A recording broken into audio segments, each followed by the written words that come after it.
Thurston on the line. Would you like me to put him through? Please do. Thank you for asking. Globally, health experts have stressed the virus mainly spreads through Reverend, how are you? when infected people breathe, speak, cough, and sneeze. However, China has repeatedly emphasized the danger of infection from Reverend? packaging and has boosted testing of frozen food and regular Reverend items. Thurston? Hello there. Hey, how you doing? Investigators found people near the infected Good. I'm just trying to get through the last few and the US. bit. You know how it is. The last few bits together. And traveled up the East Coast. Yes, ma'am. Knocked out power, canceled flights, and caused traffic accidents. A foot or more of snow fell in parts of New York State, Ohio, and Pennsylvania. This man in Pittsburgh looking at the snowy hill in his neighborhood. I'm supposed to go actually pick up my wife from work, but it's going to be hard. There's so much to cover. To go get her. So that's And you know what? I'm hearing double. Matt? Okay. Okay, thank you, Stephen. A tornado victim's family is suing Amazon over a warehouse collapse. The family of an Amazon delivery driver who was killed last month. Anything now? Okay, how does this sound to you now, Stephen? Monday. The action on behalf of 26-year-old Austin McEwen alleges Amazon failed to warn employees of the dangerous weather or to provide safe shelter. You know what? Okay, hon? Facility on December. Yep. Because that's been happening a lot. I think I know that. All right, I kind of have a hunch for why it's happening, but I'm not entirely sure. Okay, well, find out about that. It's been happening a lot.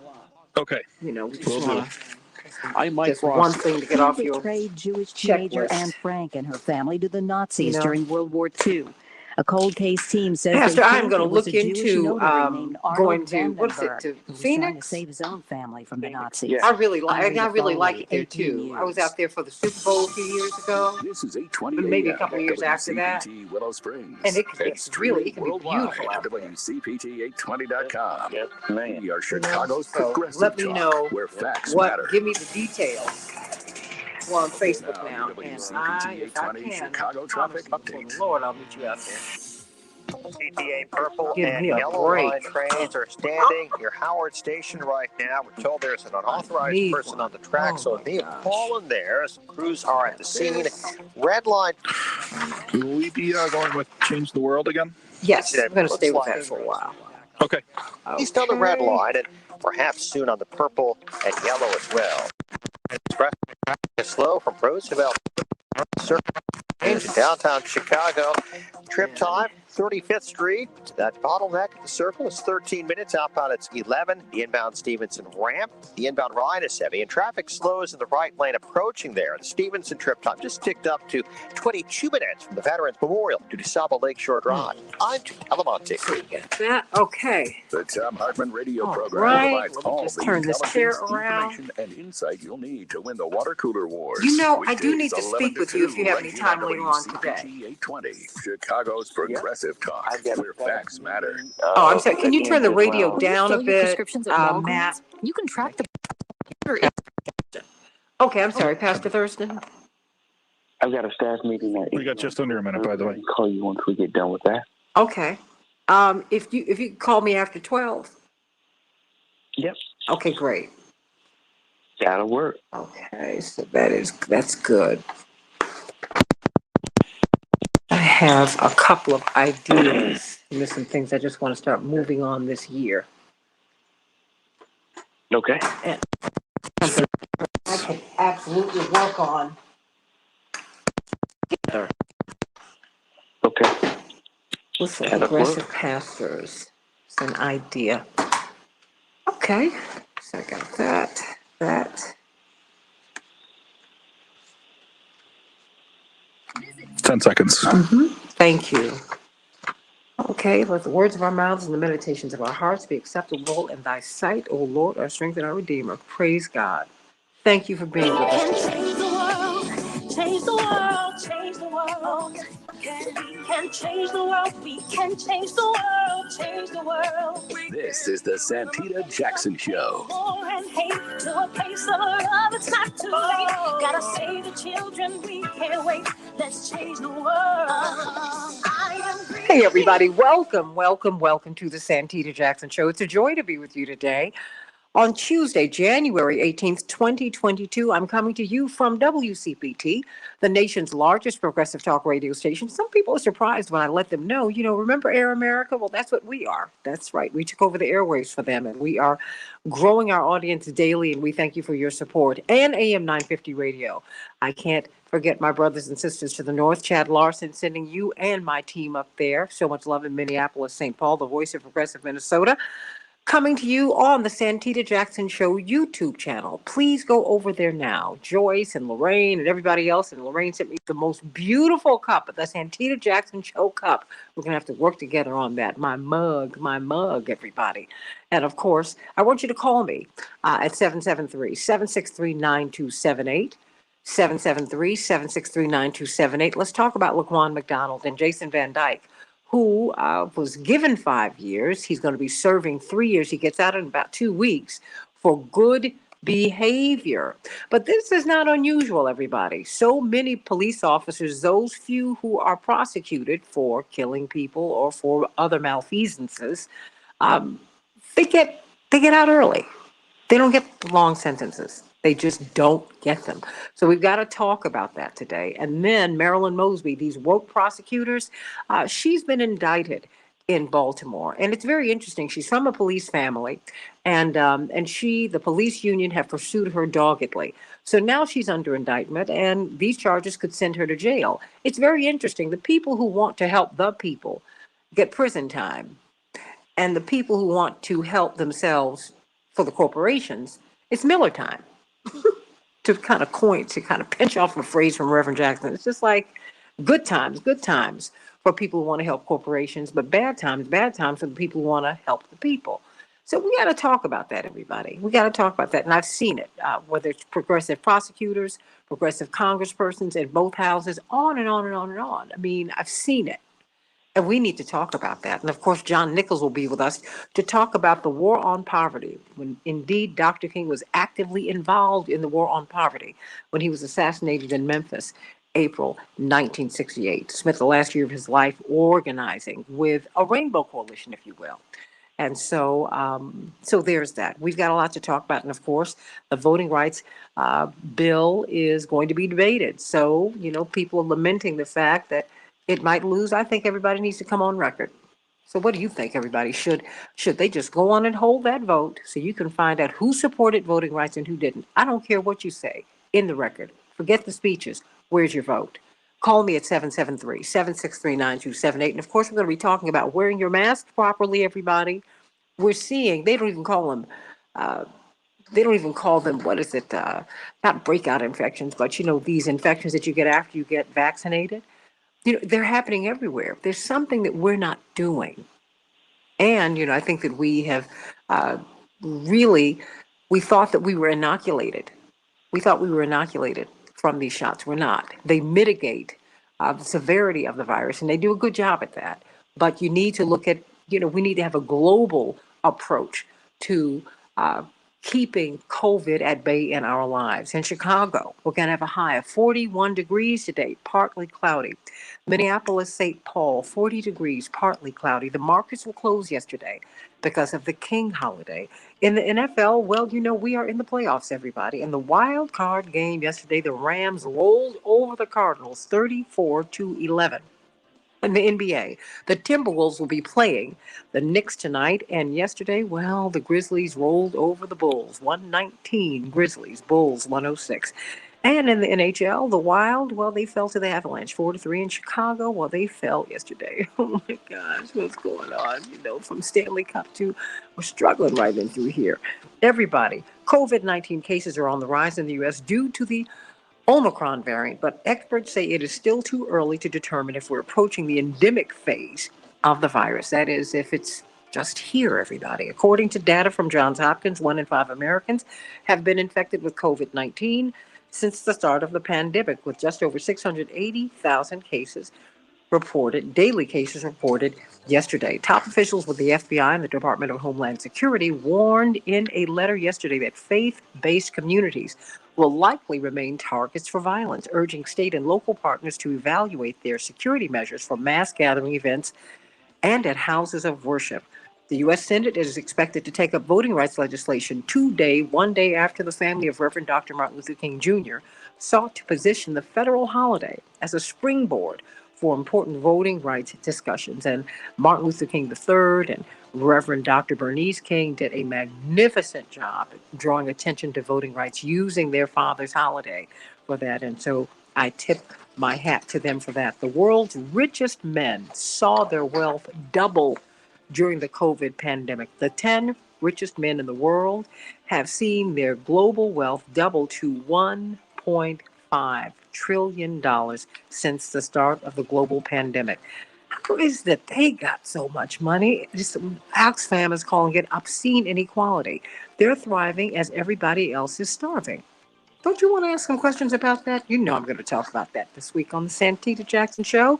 And guess what? U.S. political party preferences are shifting, and they shifted greatly in 2021 toward the Republicans, everybody.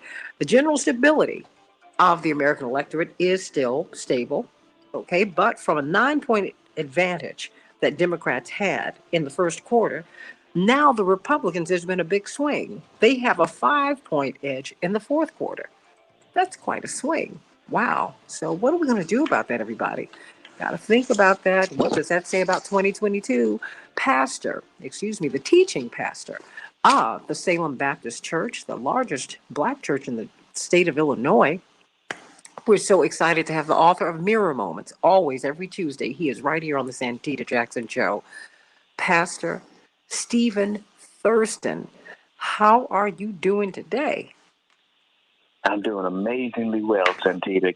Good to hear your voice today. Great to hear your voice today. Great to hear your voice. What's the good news? Well, when you hear the word productive, you likely think of something positive, pushing through that work assignment to completion, getting your house sparkly clean, or mastering your new hobby. Productivity is what we all aim for, right? Well, on work days and even on our off days, we seek to make something happen. Grinding and hustling, they just seem as admirable and something to work towards always. And if we fall short, here's the honest truth. We'll beat ourselves up and sometimes even drag ourselves off the couch to force ourselves into productivity when we really should be chilling and taking a rest. We feel that if we don't complete all the tasks, then we've ultimately failed.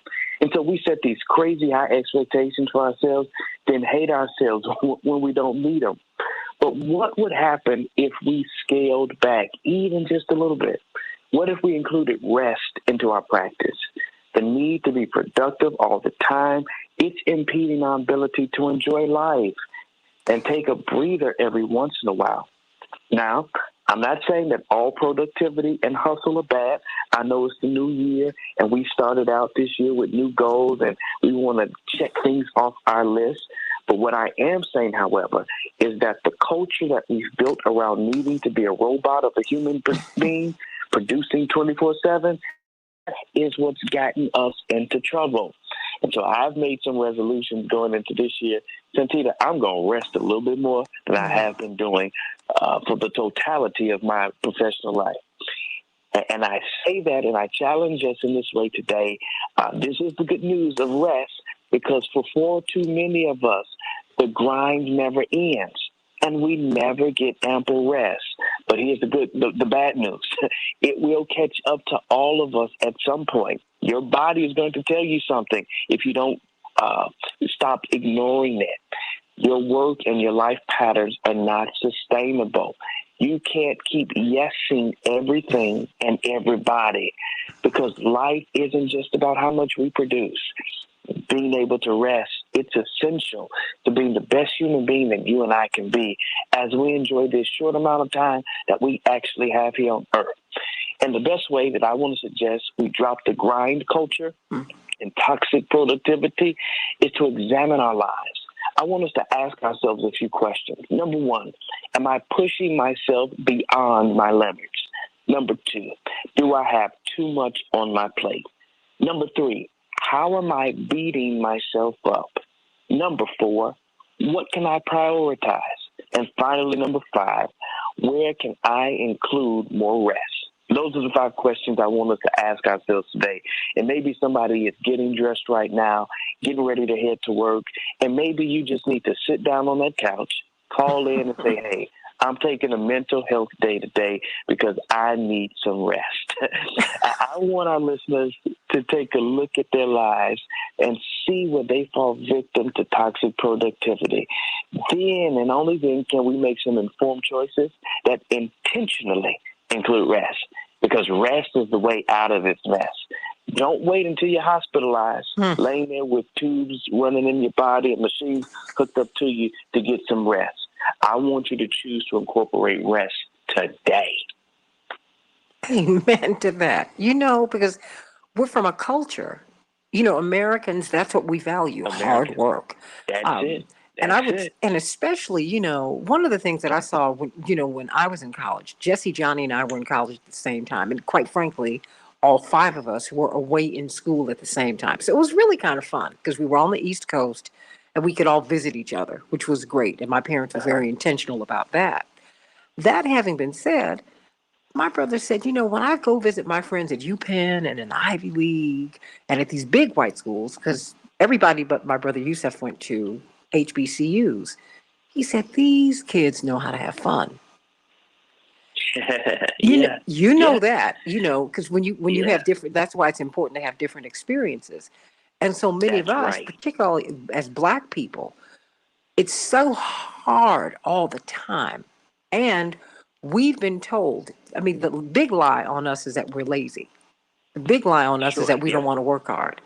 If you look at a lot of old movies, and if you just knew your grandparents, your great-grandparents, your great-great-grandparents, which is rare, but if you knew some old people, they did not want relief or welfare. They didn't want it. They said, I don't want you to give me anything. Nothing. That's right. I will work, even though the pot was there, even though it was their money that was in the pot. But that's another story. But just can you give us a word on that? Because some of us were, because slaves were literally in Black people who were enslaved in the United States. There is now physical evidence that we were literally worked to death. Worked so hard that the muscles popped off the tendons. Popped off the bone. We were worked to death. And we do that. And I think that that's the culture that not only Black people have, but now everybody's on the grind. Because nobody has money except the 10 wealthiest men in the world who saw $1.5 trillion. I'm like, how is it that y'all got all the money and we're out here starving? Y'all are thriving and we're starving. What's that? So, just give us a final word on all. I know I said a lot, but it's like you hit me in my heart today. Yes, ma'am. Well, that is very true. It is embedded in us to hustle, work. And we've got to have a value system that places ourselves somewhere closer to the top and stop putting everything and everybody else before us. Because if we don't recognize how valuable we are, our body and rest is, we will literally work ourselves to death and not even enjoy any element of life. Even for those who are not in wealth-producing jobs, those jobs that just allow you to get by, you still got to carve out some time. Wait a minute, that keep us going. The essential workers don't get paid anything. The essential, that's right. If we don't have them, we can't function. We can't function. So we need everybody, because we're all in this thing together, Santita. We need everybody to take value of self to some degree, and to just chill and relax and enjoy life. Find something that brings you peace and happiness and joy, and take the time to engage it. Pastor Stephen Thurston, the teaching pastor at the Salem Baptist Church here in Chicago. It's the largest Black church in the state of Illinois. Pastor James Meeks and First Lady Jamel Meeks, we just love them so much for all that they have been doing for decades. of just serving Chicago and Illinois and just all over the world. That is what they do with their ministry. Thank God for you today. And of course, Mirror Moment. How can we get this wonderful book? You'll get messages and blessings just like the one you heard if you get the book Mirror Moments. Yeah. So you can head to my website, StephenJThurston.com. Stephen J, as Stephen with a PH, StephenJThurston.com. And Santita, I'll drop this real quick. We're doing a Mirror Moment meetup this October in Morocco. So anybody, we're getting ready to drop those details this week. Yeah, we're going over there to have mirror moments in Morocco where we sit around and talk and interact with one another, build community and relationship, and help each other to grow in Morocco. It's going to be a blast. Yes, ma'am. I'd love to have you. Now, I know you would. We're going to have some fun. I'll call my sister Jackie. We're going to make it happen. Oh! And, plus my sister taught over there at university. And she had she had a wonderful experience there for several years, bless her heart. So thank you, Pastor Stephen Thurston, everybody. Please, if you need a mental health day today, please take it. Take it. I know Dr. Deborah Holden, epidemiologist, Associate Dean of Public Health at Michigan State University School of Medicine, and Dr. Shanita Knighton, an infection preventionist, and of course, a clinical research scholar at Case Western Reserve University. I know you can relate to that. Very quickly, before we start talking about these masks, excuse me, we're living in so much stress, Dr. Verholden. I know this is kind of off, just kind of off topic.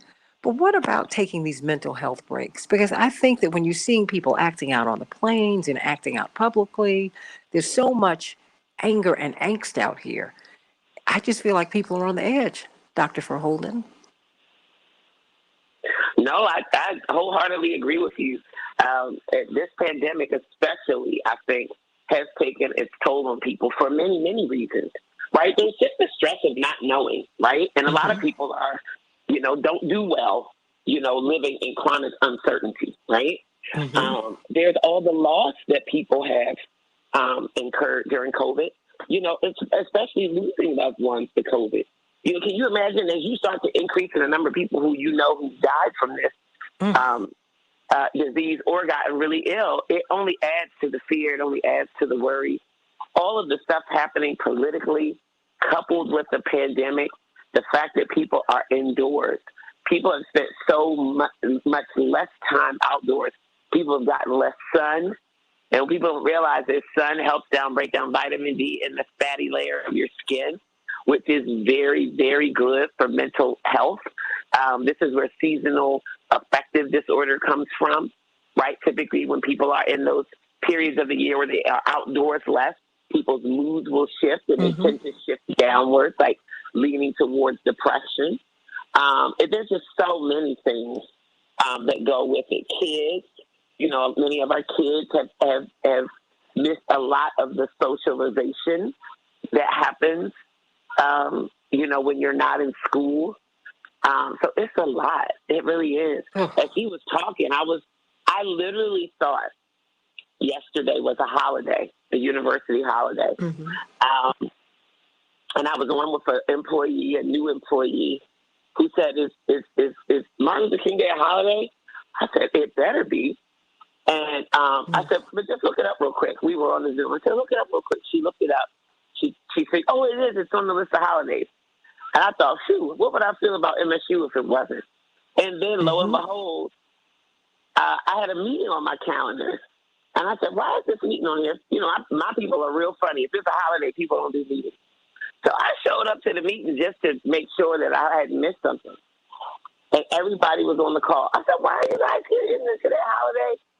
And they said, no, it's not a holiday. So I went and looked it up myself. It's a holiday for students only. Wow. So yesterday, I literally worked. This is just how my brain is trained, and it's very, very pathological. In my mind, in order for me to be off on Monday, which I really wanted to be because I wanted to honor that day, and I gave a keynote yesterday, and I really wanted to reflect, and I wanted to take some activity around voting, right? Honoring what the King family asked us to do. I had prepared myself by working all day on Sunday so that I could be off on Monday. Like just the mere thought that I would have a whole day off, I couldn't even wrap my mind around it. So I worked all day Sunday so I could have this day off on Monday and not feel like I was behind or had cheated. And then only to turn out that it, in fact, was not a university holiday and people were working. So I ended up working all day yesterday, too.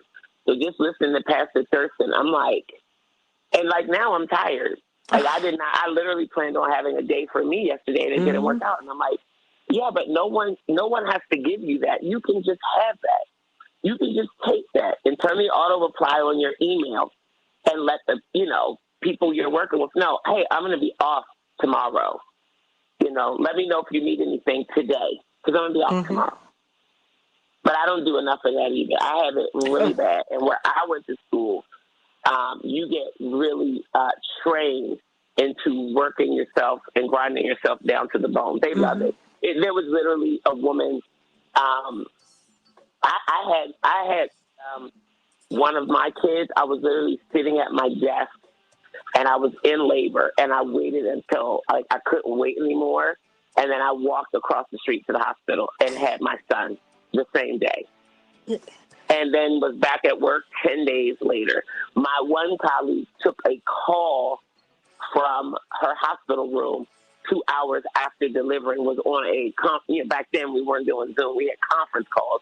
She was on a conference call right after she delivered her baby. It was almost like we started them one-upping each other on how ridiculous you could be in working and demonstrating that like nothing will stand in the way of you working.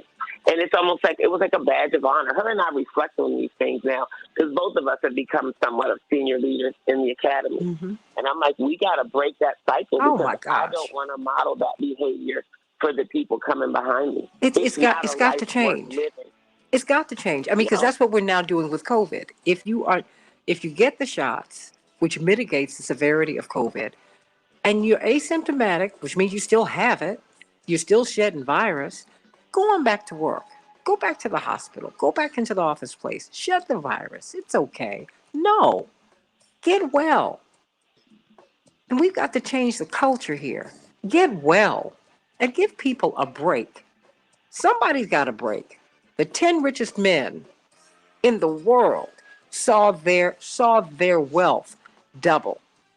They are now worth $1.5 trillion. The world's 10 richest men. How is it that we're starving and they're thriving? No. We're working for them. We need to change this around. It's not right working yourself to death. What is that? Let's just talk about these masks when we get on the other side. And we'll be talking about Laquan McDonald. Jason Van Dyke, the officer who killed him. Guess what? He's getting out after 3 years for good behavior. Back with more of the Santita Jackson Show in just a minute.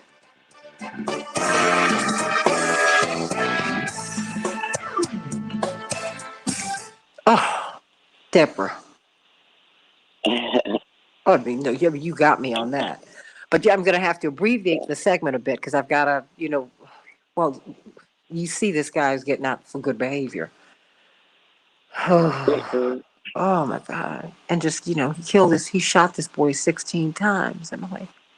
And you saw the smoke rising from his body. Like, one shot, wasn't that enough?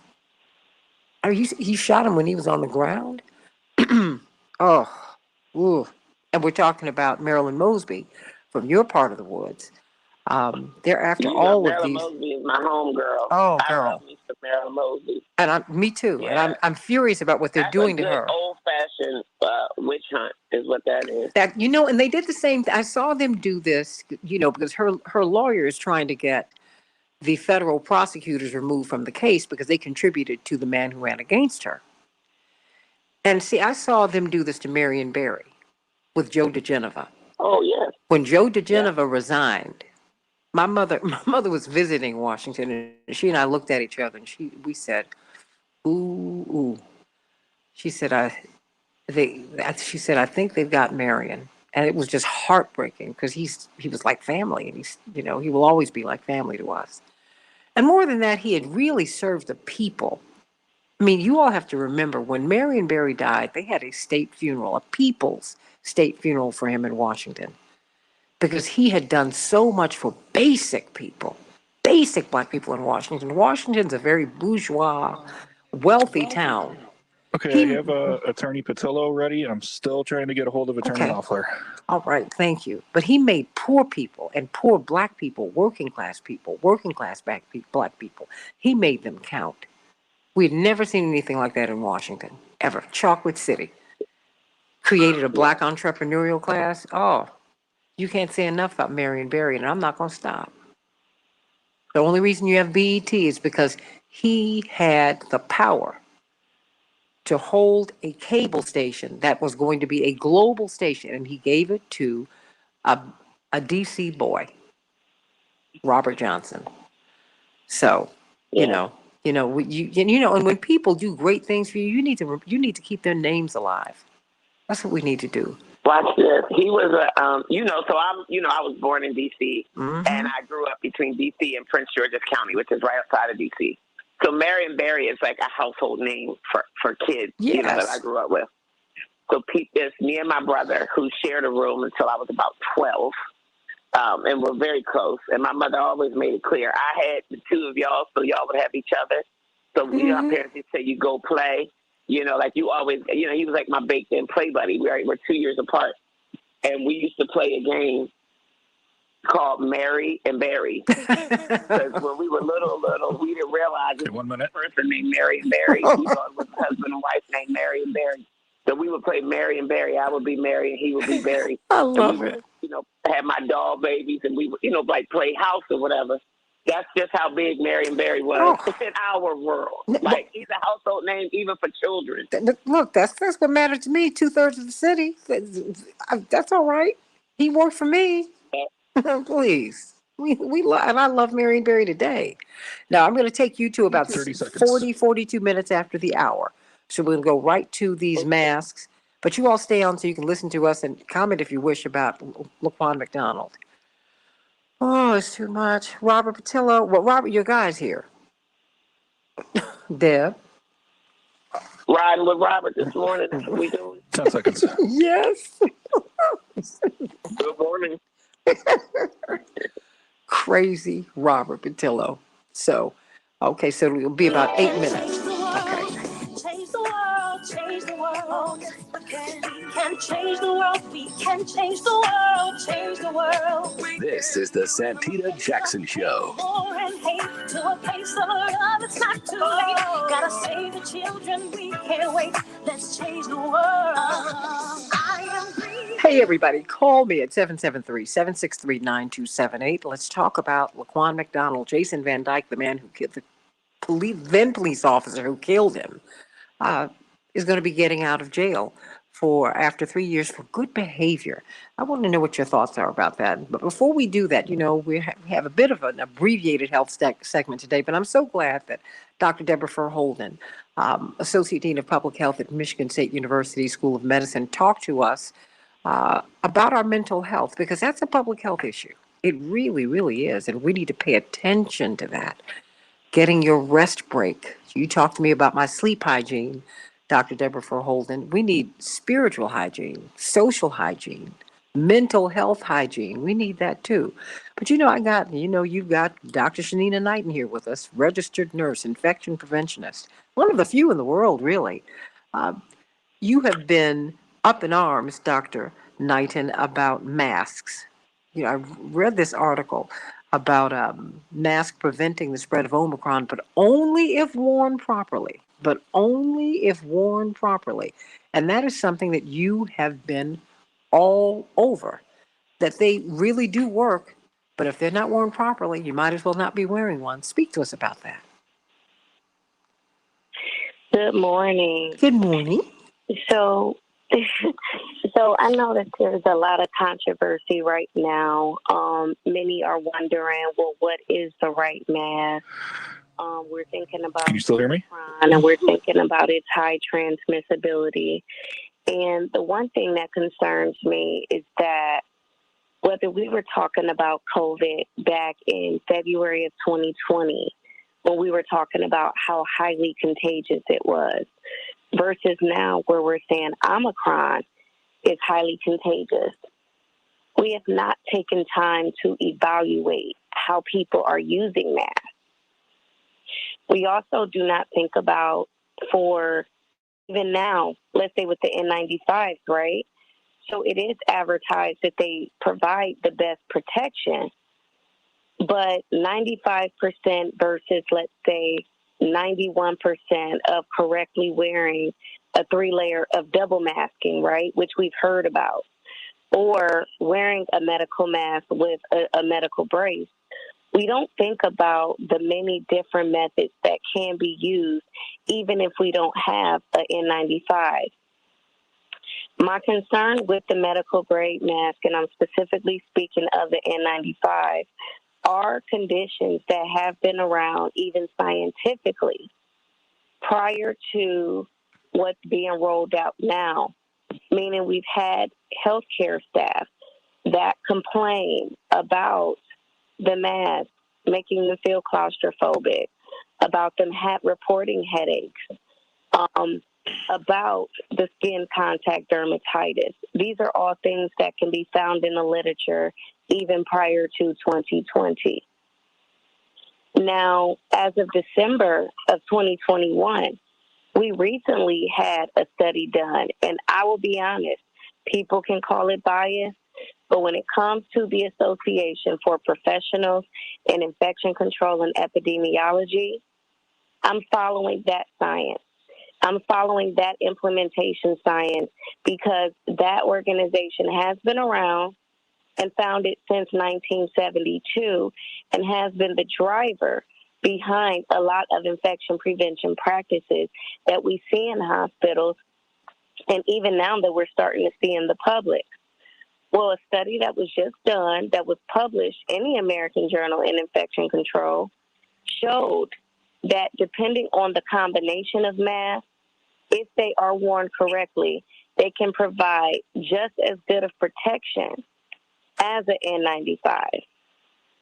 It's not to say that you won't experience skin dermatitis and all of the other stuff, but you have a lesser chance of it because of lesser chemicals being inside of that. So what does that look like? So a 3-layer mask and a medical mask provides a high level of protection if it is worn correctly. I am aware that the medical masks have the gap that may be on the side. But if you're wearing a snug fit mask, or 3-layer mask with the medical mask, it can provide you great protection. We're talking about a cloth mask over a medical mask can give you greater than 85% protection against cough aerosols and 91% of that means that you're breathing out of your mouth, so like exhaled aerosols. And then if you added a medical brace over your mask, that's 95% of cough aerosols and greater than 99% of exhaled aerosols. That right there still falls within the same range of an N95 mask, but the safety of it is this would be a method that we know at least has been tried amongst the public. The studies amongst individuals for the use of N95 masks among the public is lacking. And so when I'm thinking about this from a scientific lens right now, we have to think about what are the unintended consequences, right?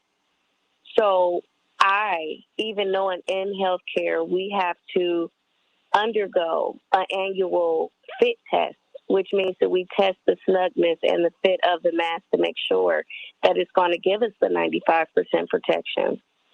We also, some individuals have to undergo a pulmonary function test, meaning does your lungs have the capacity for you to even be able to wear the respirator, which is an N95. So there are things that the public may not necessarily have access to, even though these masks are being deployed. So to me, this is about a safety matter. Okay. So for individuals that are going to complain, or like, let's say they're thinking to themselves, I'm not okay with wearing this mask, or this mask may not be comfortable. I am providing them science-based alternatives so that they understand that they can still have a high level of protection. Well, I've got I'm still going to tell anyone, let me ask you this, because I've got about 4 minutes left here. For people who, most of us aren't going to we're not going to read the studies, and we just really are focused on the headlines. What are the best masks for us? How do you wear them? So a 3-ply cloth mask over a medical mask, which is considered double masking, is considered a method that I mentioned that will provide that protection, ranging from the 85% to the 91%. If you were to secure a medical mask, I'm not sure if people have heard about a elastic brace or a medical brace, but there's a medical mask brace that you can place over a medical mask. And what that does is those gap sides on the side of your mask, you put the brace over the mask and it closes those sides in. So they're no longer exposed and have that gap right there. That provides up to 99% protection if worn correctly. All of these methods require hand hygiene practice before, and it requires hand hygiene practice after. It also requires mindful use during, which means that you cannot wear the mask as a chin girdle and pull it back up. That means that you cannot, when taking off the mask, grab it from the front of the mask to take it off. You cannot wear the mask beneath your nose to give your nose a breather. Your nose and your mouth must be secured properly inside the mask. So it has to have a tight seal and appropriate fit in order for it to work. The mask, it is best to have adjustable air loops to make sure that it is adjustable to the size of your face. I'll continue to say this, whether we're talking about a medical grade mask, an N95, a cloth mask, or 3-layer cloth mask, it is important that you make sure that you know that not one size fits all. So your mask should be adjustable. It should be adjustable so it can fit your face. No gaps, everybody. Dr. Verholden, in these last couple of minutes, I'm getting a lot of calls about you and Dr. Knighton, because people are getting information. They're saying, we're out here fumbling in the dark. We don't know what to do. We don't know whom to trust. We just don't know. And I just want to thank you on behalf of everybody who've called me literally over the past few days, Dr. Verholden. I want to thank you especially because you brought Dr. Knighton into our consciousness. I didn't even know what an infection preventionist was. I didn't even know they existed. I didn't know she existed. And to know that she is right there in Cleveland with all of this information, wanting to give us all this information. I just thank you for that. We're still fumbling in the dark. I've got about a minute here. Where can we go? I know we've got PreventionSavesLives.com. I know we've got Hey Dr. Nina. Hey Dr. Nina, everybody. ADRNINA. Go on, and Dr. Deb Verholden. Dr. Deb Verholden. Look them up. Dr. Verholden, what do you want us to do? What do you want us to know? Because CK is waiting for you. She's about to come up. She and Attorney CK Hoffler. And I know CK is quiet because we're trying to figure out these masks now. Now I got to figure out the 3-ply. Yeah, well, because I don't even know what to say. I know, right? You've been going on the match test. So I got to now update the match test. The match test was fine. And then now we got staying on Omicron, Mr. Sticky, right? And so I would give people two easy things to think about because, I know this is a lot for people to process. Masks still work. And so all the things we said about them still hold true. Like, don't take it off from the front, right? Because whatever's on the mask, you now put on your hands. Max, right? Max Myrick in D.C., do you hear me? I do the pinky thing, and that's how I bring my mask on. Okay. Yeah. So ear strap. Take it off from the ear strap, put it on from the ear strap. And then the two things you really just have to worry about now, right? Mask still works. We just got to elevate the mask. And Santita, I'm still going to encourage you not to wear 5 masks because I know you like your 5 masks set up with the designer one on the outside. Matt, we can cut her off now. Okay. Fit and filtration. That's what matters right now. Fit and filtration. It needs to be well fitted and it needs multiple layers of filtration. Just remember that. And chances are people probably already have what they need. They just might have to double up. But that's what matters. So you know how you see people with the mask below their nose? Oh, it burns me up. You mean like my but dad, maybe? I saw him in a video yesterday. I went to the virtual event, which was fabulous, by the way. Yes. We should have advertised that thing a little bit better. It was fabulous. Yes. It was so incredibly good. But yeah, your dad does it. I see him doing it a lot. The mask will be below his nose. And I realize for people, it's because it's harder to breathe. And if you already having a little trouble breathing, it's harder to breathe with a mask on all day, especially if you're moving around. So when it slides down, you might be less inclined to pick it up because you just feel better. But then, you might as well not have it on. The whole point is it has to cover your nose and your mouth, and it needs to be well fitted, and it needs to have multiple layers of filtration. So those are the two things I'm adding to what we've already said in the past about masks, fit and filtration. We're going to continue to talk about the masks, everybody. And you know what I'm going to do for my portion, because I do have a stack of N95 masks. I'm going to get these 3-ply masks and those surgical masks. And one day I'm just going to get on and you're going to show me how I should wear it since I'm on Facebook. Let's see if I can get you all on, because we have to know how to do it.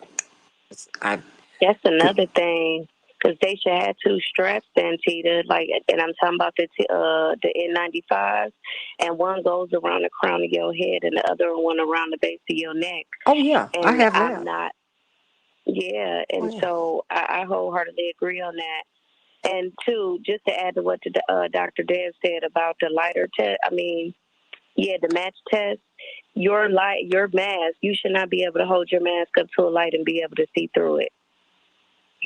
Okay, CK, are you up off the floor yet? Yeah. I'm still in prayer. I can see her now. I'm just going to stay home. And get about it. This is so... It's good to have reminders, but my goodness, okay. Look. Santita, do you remember the picture of CK going to vote last year? I think she was on a train or something. Yes.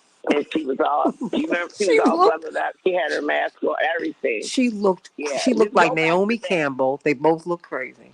I said they look crazy.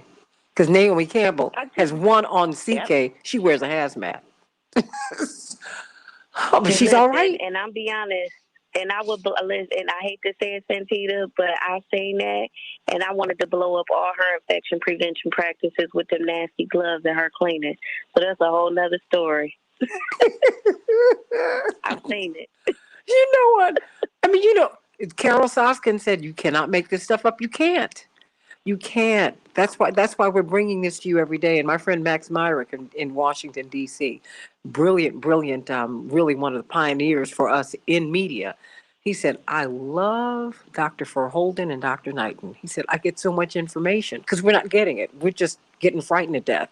And there's no need for that. We can protect ourselves. We really, really can. So I want to thank you for that. But we're going to talk about this some more tomorrow because now you have a new governor in Virginia, and he's telling the school kids that unless your parents tell you to wear a mask, as of today, you don't have to wear them. So there's just a lot going on around masks. And if you're going to wear a mask, and I hope that you do, you need to know how to wear it properly. Otherwise, it's not effective. It's not effective. So we need to do that. Dr. Deborah Verholden. At Dr. Deb Verholden. Look her up in her social media. And, of course, preventionsaveslives.com. That is Dr. Knighton's website. And, hey, Dr. Nina. Hey, Dr. Nina, go and find her, because I'm telling you, every time I see her, I'm just, I learned so much from these women. I learned so much from them, and I just thank God for them. Let's make a quick pivot to Laquan McDonald. We lost a mayor over this, Dr. Deborah Holden and Dr. Knighton, because we were all so appalled we knew something had happened to Laquan, and we had heard in the streets, that he had been shot a whole lot of times. It was only when we saw the tape, which had been held by the mayor because he was trying to be reelected, that we saw he'd been shot 16 times, 16 shots in a cover-up, as they say. And so we had a trial, and we were all pleasantly surprised to see Jason Van Dyke, who did kill Laquan McDonald, to see him convicted of that and given prison time. But he's getting out after 3 years for good behavior.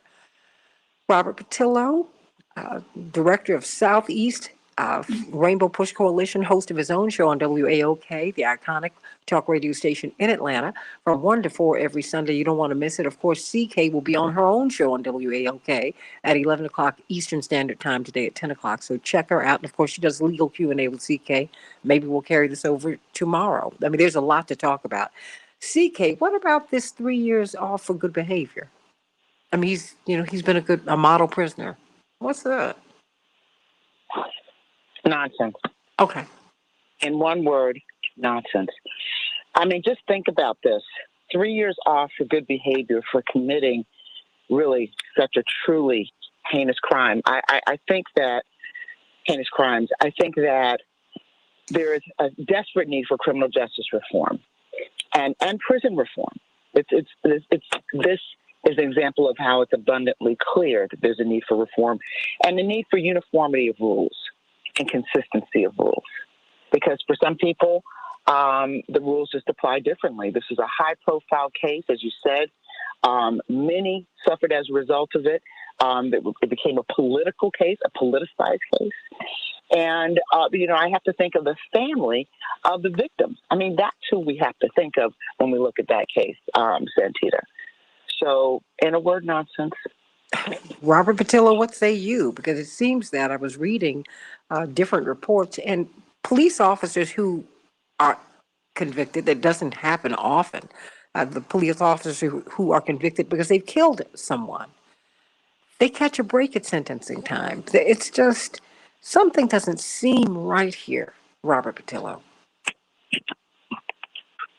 You're absolutely correct. And let's understand something, that the simple way that our judicial system is set up right now, there's really no way for the general public to have any faith in these outcomes. There's really no way to convince people right now that there are blind scales of justice. When you look at some of the police killings of African Americans, we can go through the names, go down the list. The number of cases that haven't even been indicted, where there's never been an arrest at all, despite eyewitness testimony or video testimony. And then in a case like this, where there's literally a cover-up longer than the prison sentence in general, it becomes very difficult to explain, particularly to younger people, why they're supposed to believe in this system. And that is the most dangerous thing, because when people have no faith in the system, they feel no allegiance to it. They feel no need to continue abiding by its rules, by its principles, by its ideas. And that was what happens often when you're talking to particularly youthful offenders, that they have no respect at all for the system and therefore feel no need to abide by it. So we have to start working on bringing that legitimacy of government. Part of the reason so many young people refuse to abide by the system is, as I said, they have absolutely no faith, no belief in it, no feeling that it applies to them in any way, shape, or form. So we have to create the type of legislative reforms that even the judicial system doesn't do at times. I know we have conservatives running around saying that they're the soft on crime DAs are saying that any form of police reform or criminal justice reform somehow is being soft on crime. But we have to continue the work going forward to change many of these laws, because every single time you have a case like this where someone is simply allowed to kill a black boy and get a slap on the wrist, it breaks down the ability to police going forward. And those are the people to destroy the quality of life in black communities for other black people because they have no faith in the system at all. So we have to start looking at what are the wholesale changes we can make to the American realpolitik in order to create a foundational aspect where people will simply believe that the system exists and is there to help them and that it's something they can believe in, and that is what's needed in order to bring down many of these crimes and help increase the quality of life for our communities. CK, I've got a couple of minutes before we go to break and then start talking about Marilyn Mosby, one of the so-called woke prosecutors.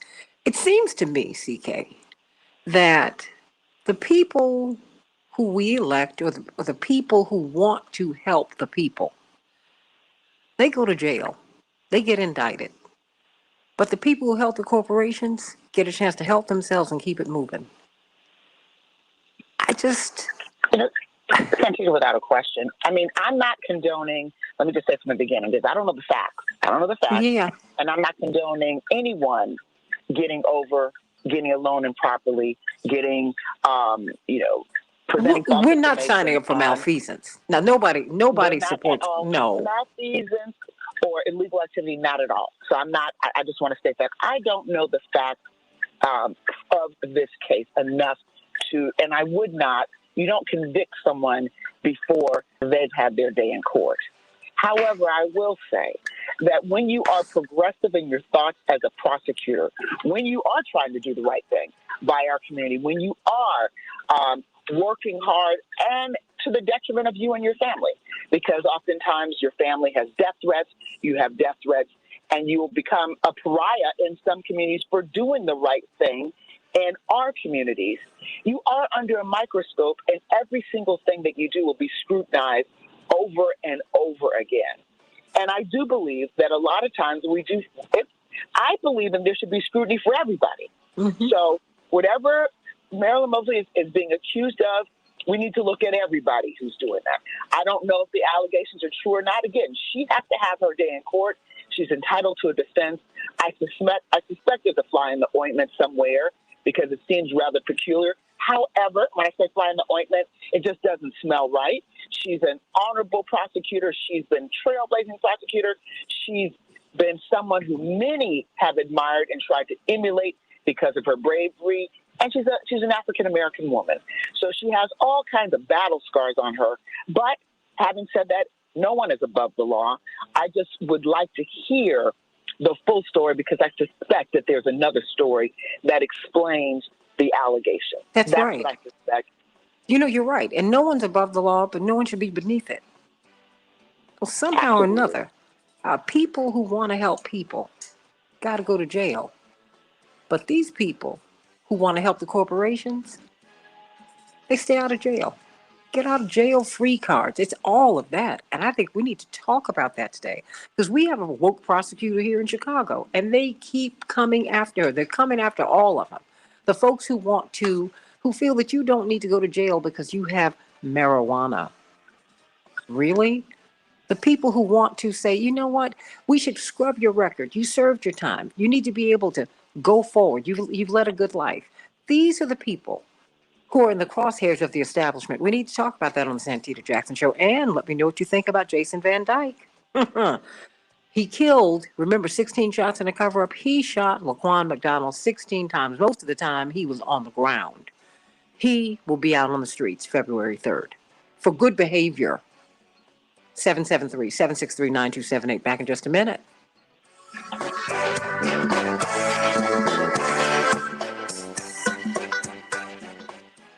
It's amazing how those stories have dovetailed. Deborah and Shanina, are you all still there? Yeah, just for a few more minutes listening in. It's crazy because you mentioned and you know what? Today. And Santita, there's stronger words than not political on the airwaves. I'm sorry, I didn't mean to interrupt. There's stronger words. I just call it nonsense. There are stronger words. Everybody knows. Well, we don't want to use those words, right? No. And so that's why I say nonsense. But there are stronger words because that's We'll use it on the phone. Friend of mine says sugarity. Some people say that's bull sugarity.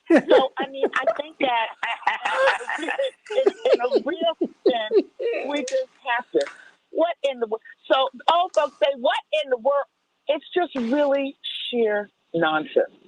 And the sad part about it is, who's thinking of his family? Who's thinking of, because this is happening all over the place. They'll get out for good. What kind of good behavior?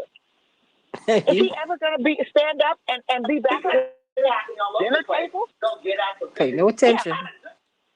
Hey, Miss Jackson? No, that was me. Okay. No, keep talking. Yes. I had a caller, Jewel in New York, who wanted to talk about police brutality, but she said she wanted to talk to you before she went on the air. She gave me her number and said to pass it along to you. Do you want it? Or? I would love it, but I can't call her while I'm on break right here. Yeah, I know. So I was just wondering. I guess if I should Jewel, pass it I along can't to speak you with you, anyway. babe, while I'm on this break right now. But if you want to call right after the show, you're more than welcome to. Or if you want to come on the air now, that's fine.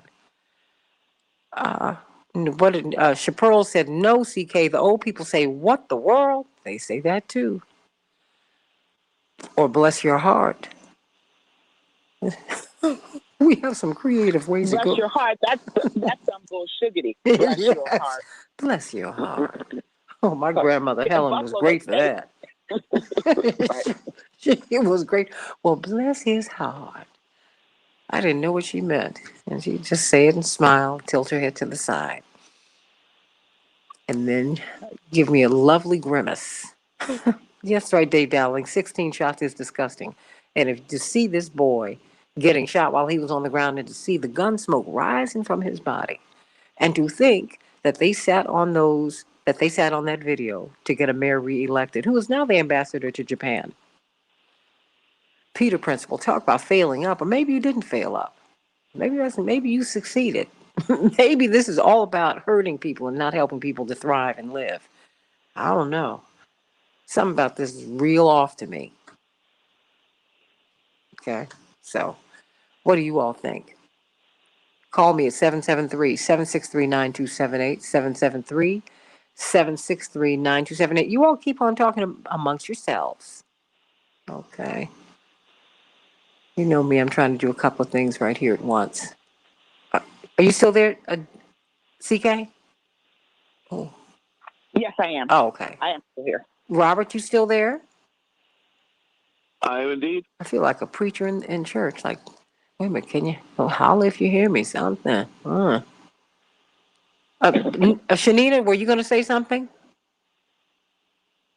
Oh, no, I was just bringing up the fact that, I had completely forgot about it. And I'm not saying forgot, but just the fact of, listening in about Jaquan McDonald. And then, too, the Marilyn Mosby, or, that's that's crazy. Oh, it's awful. In regards to the prosecutor. It's awful.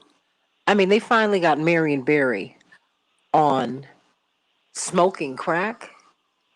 That meant he had a personal problem. That meant he needed rehab. Right. That meant he needed help. He didn't need to go to prison for that. What are you talking about? Here you have congresspersons. You have John Ossoff, who's trying to get a bill passed in the U.S. House in the Congress, so that congresspersons in both houses will not be allowed to do insider trading. They can do that. They can trade. They can make stock trades on bills that they construct. Who's ever heard of anything like that? All I know is that folks who help people go to jail. As soon as Governor Ryan said, I'm not going to kill anybody because we're killing the wrong people, there's a lot going on here. But everybody knew, they said, he's going to go to prison for this. He doesn't want to kill people. He wants to help people. And did he not go to prison? Come on, you guys. We ought to really, really be clear on the game and get tired of this. Somebody who helps me has to go to prison, but if you help a big corporation, you get a reward. The world's 10 richest men, I repeat, their wealth doubled while we were doubled down and made no money.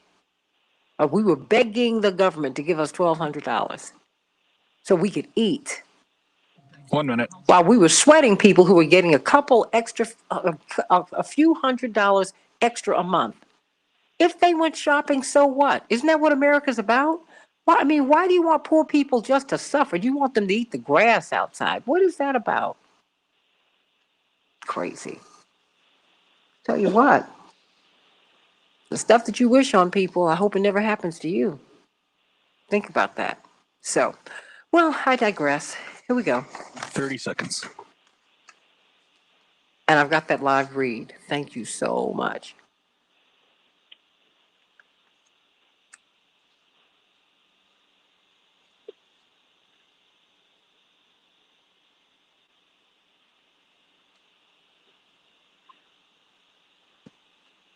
Ten seconds. Mm-hmm. Thank you.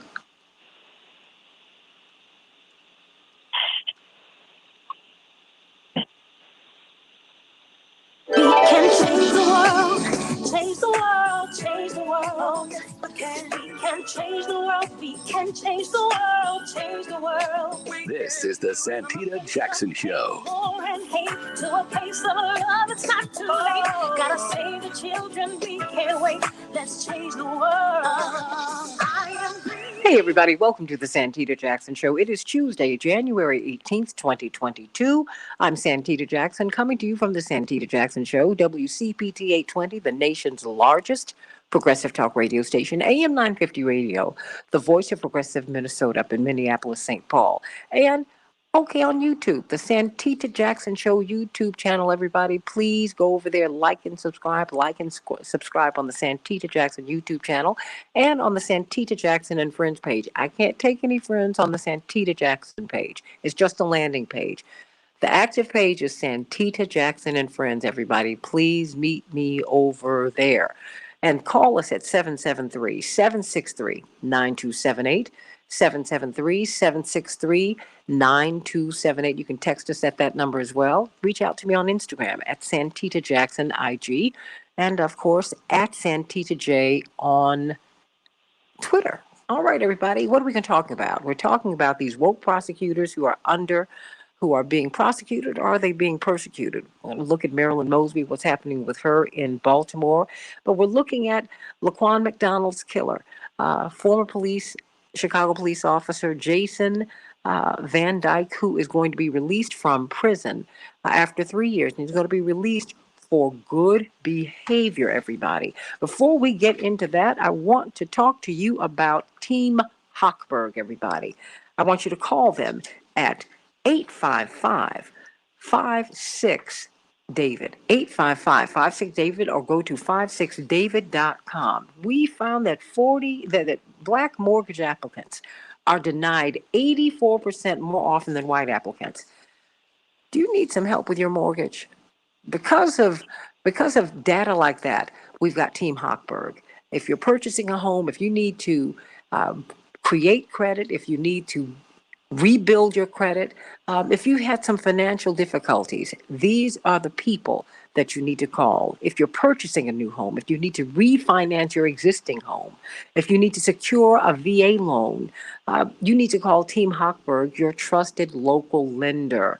We've got Doug and Christine, married, 3 kids, living paycheck to paycheck like so many of us are. They entered forbearance during this pandemic, as so many of us had to do. They resumed their mortgage payments, but with all of the rising prices, their credit card debt had ballooned to over $30,000. They had no money. They were at their limits. Team Hochberg helped them to secure cash out refinancing of their home. They were able to pay off their debt, which allowed their family to hit a reset button with their monies.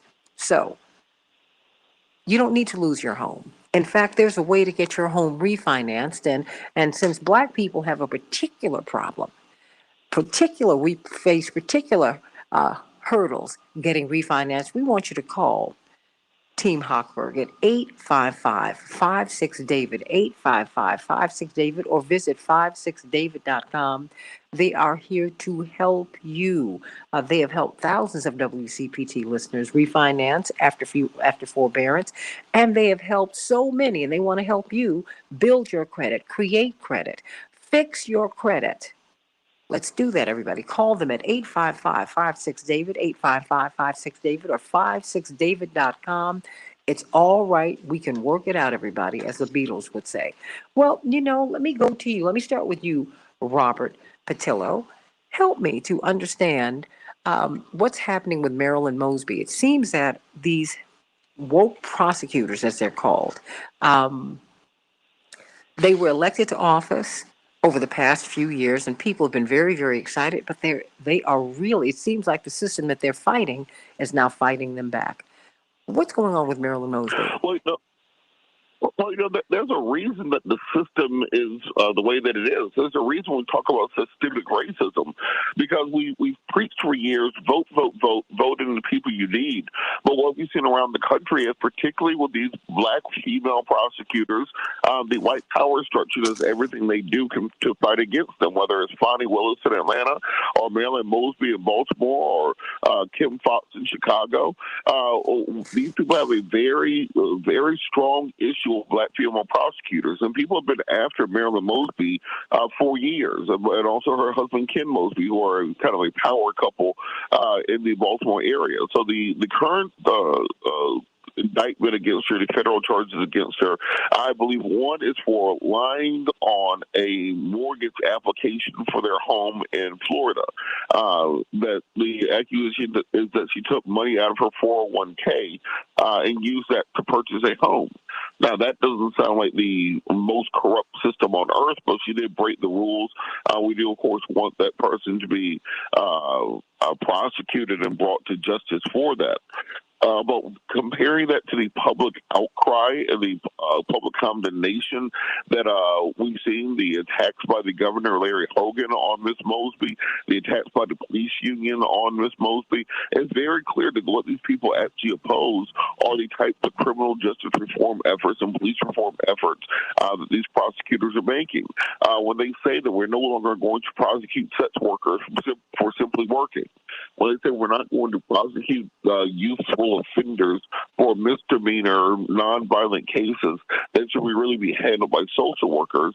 For some reason, this strikes many in America as being quote unquote soft on crime. But what they're really doing is giving black and brown people a chance, the same chance that Chad and Barbara and Margaret have been getting their entire lives, to get the first one out the way, understand the dangers of the system, but then to go on to have a prosperous life. And because of doing this is why this number of attacks have happened, and this is why they try to criminalize and demonize these black female DAs around the country. Well, indeed, her lawyer and many of her supporters are saying that this is racially based, that the attacks just have not stopped. And what's ironic, Attorney C.K. Hoffler, is that she's from a police family.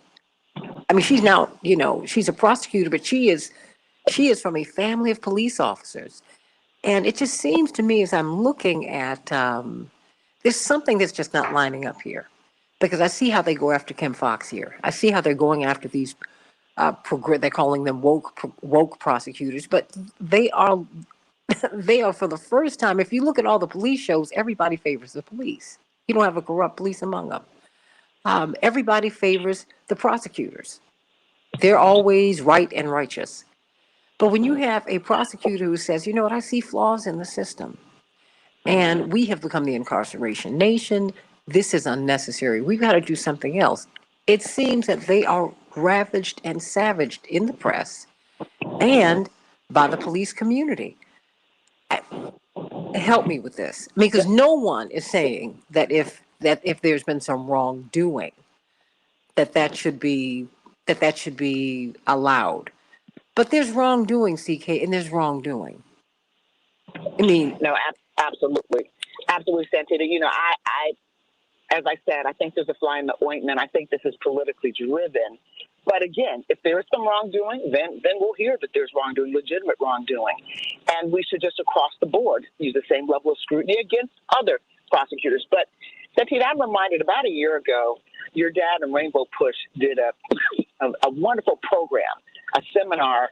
It was a Saturday seminar program where about 7 or 8 African-American female prosecutors throughout the country came together, and including the person who headed at the time the National Black Prosecutors Association.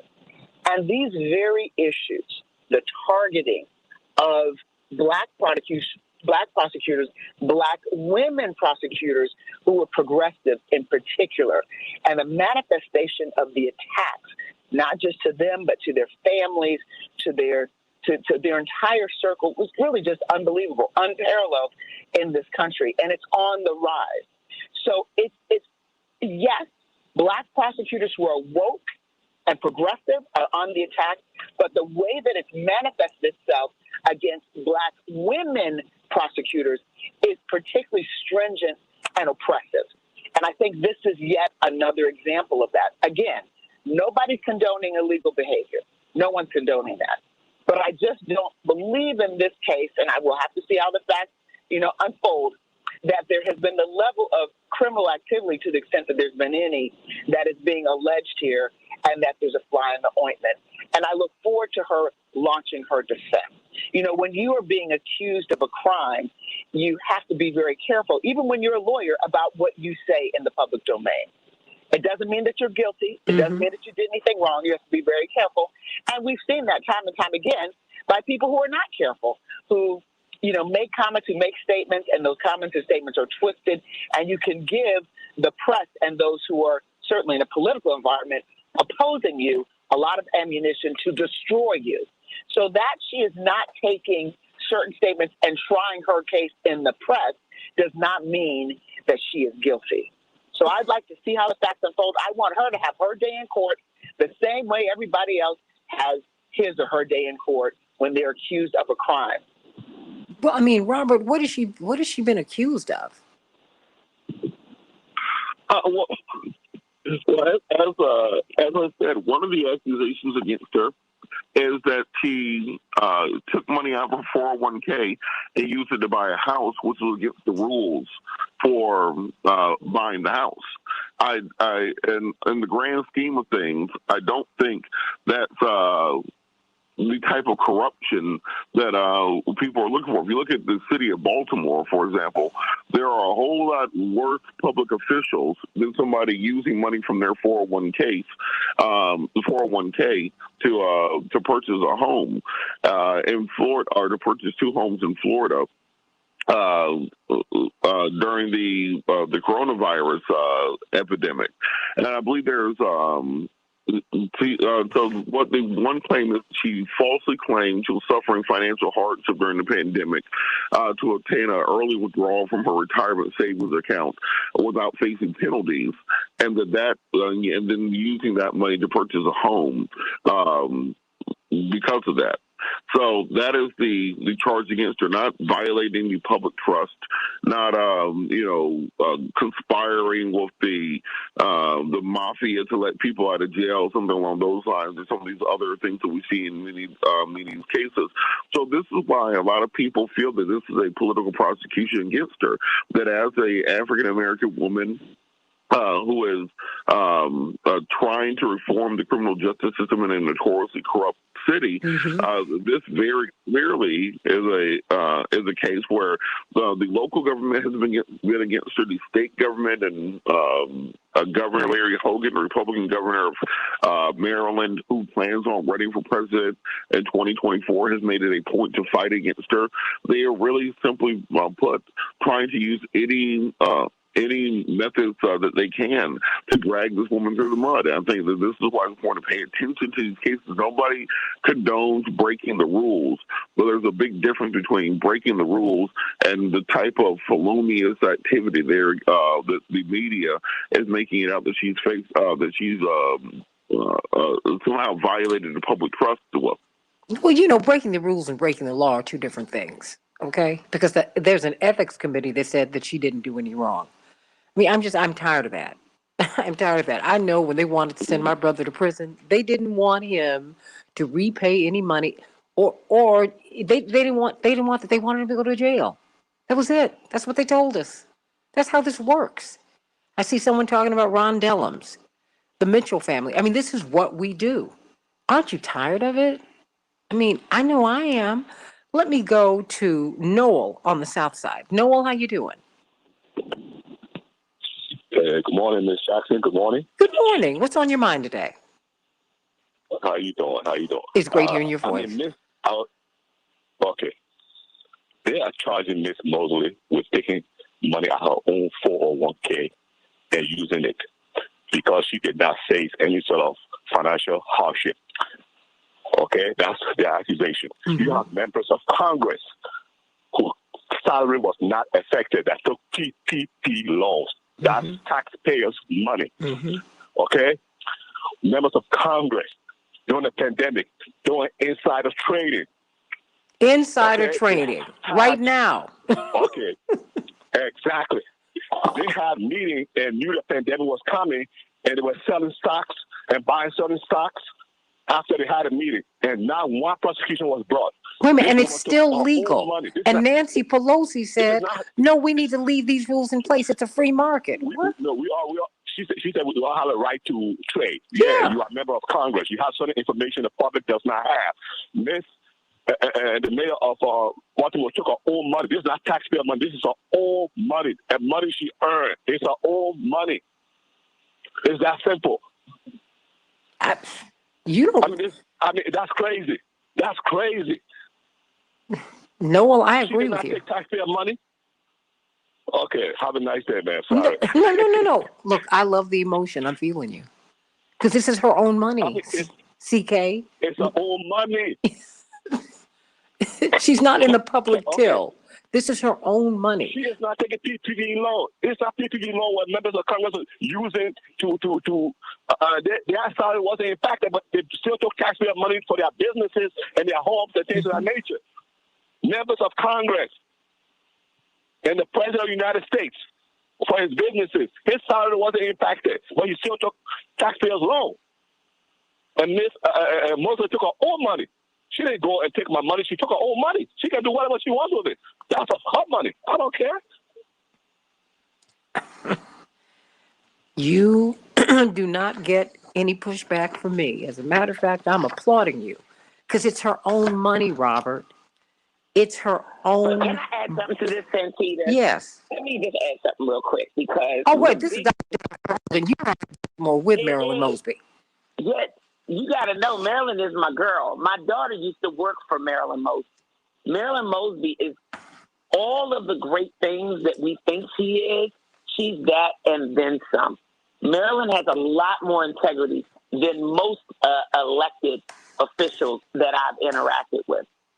They have been coming after Marilyn and Nick Mosby, really coming after Marilyn Mosby, but willing to come after them as a couple from the moment that woman got into office, and then they turned the heat up when she prosecuted those police officers for the death of Freddie Gray. She has been a target ever since then. And I just want to be clear about the charges that she's facing, right? Because I heard about this. I immediately was like, let me understand what's going on. Let me reach out to her. Because people like Marilyn that are constantly under attack do need to be poured into. So I do encourage you all. I sent her a text and a Facebook message. Like, she needs to be fortified. So this notion that she did an early withdrawal without paying a penalty, this was a federal allowance. The Fed said because so many people are struggling, if you need to take money out of your retirement account early and you've been financially impacted by COVID, you can do that without paying the early withdrawal penalty. That was afforded to all Americans.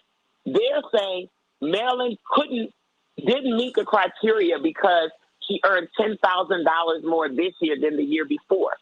I think that's erroneous too. You could have actually made more money if you're taking care of your mother or if your husband's income went down, then you are financially impacted. They're looking at one metric to say she lied and didn't fit the criteria. So that's BS, right? We don't know that. Just because that one individual made more money doesn't mean that they weren't financially impacted by COVID and didn't meet the criteria. The criteria don't say you had to earn less money this year than you did last year. It was if you have suffered any financial hardship because of COVID.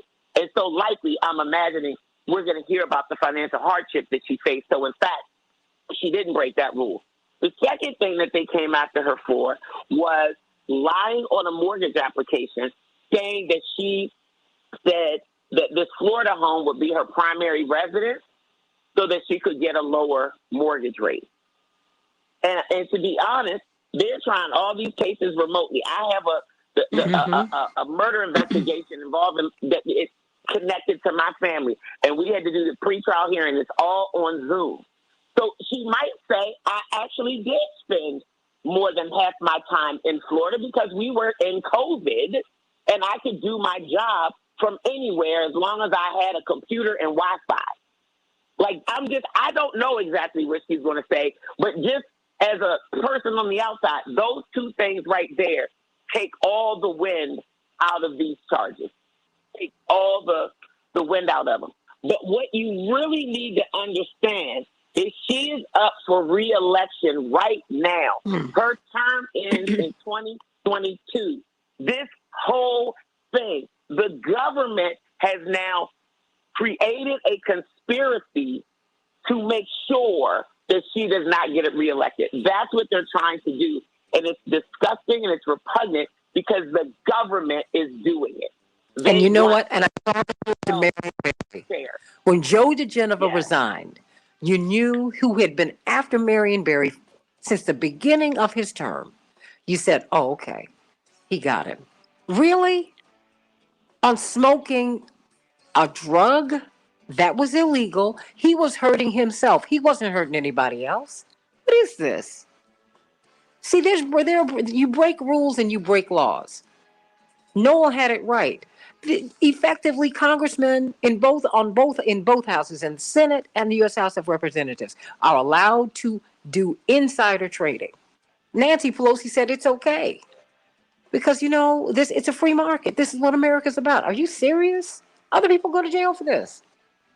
You make the rules, you make the laws, and then you get a chance to trade stocks on that. You knew that the pandemic was coming. You knew that we were going to shut down. And some of these corporations in both houses bought stocks, sold stocks because of information they had. And they're trying to send Marilyn Mosby to jail. Shame, shame, shame, shame, shame. Ooh. CK, what are you going to be talking about on WAOK today at 11 o'clock Eastern Standard Time, 10 o'clock Central Standard Time? What are you talking about on your show? Well, we're talking about some of the same things, Santita. Prosecutorial, but the flip side of it, prosecutorial misconduct.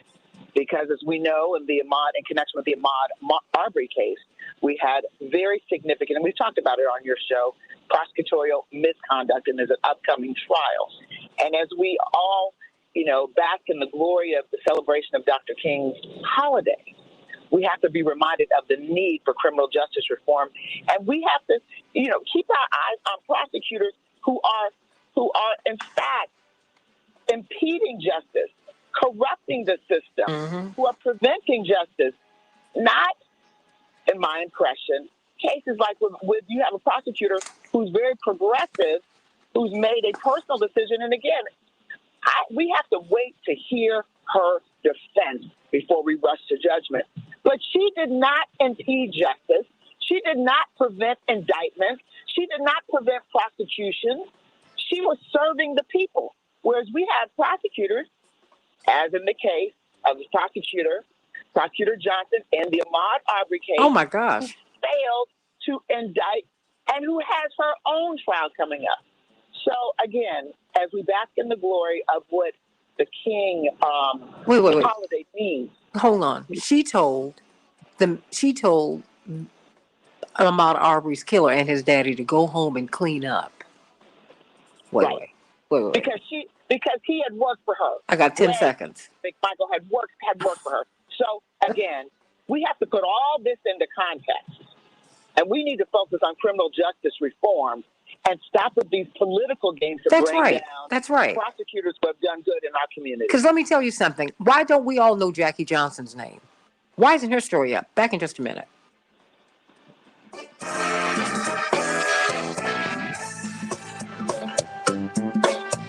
CK, everyone should know, you should have Jackie Johnson on Headline News defending herself or explaining herself. She told the McMichaels to go home, clean yourself up. We got to clean up this evidence. That's what she told them to do. And she told two police officers to stand down. Come on now. And Marilyn Mosby is looking at it. She could be looking at jail time on touching her own money. I'm sorry.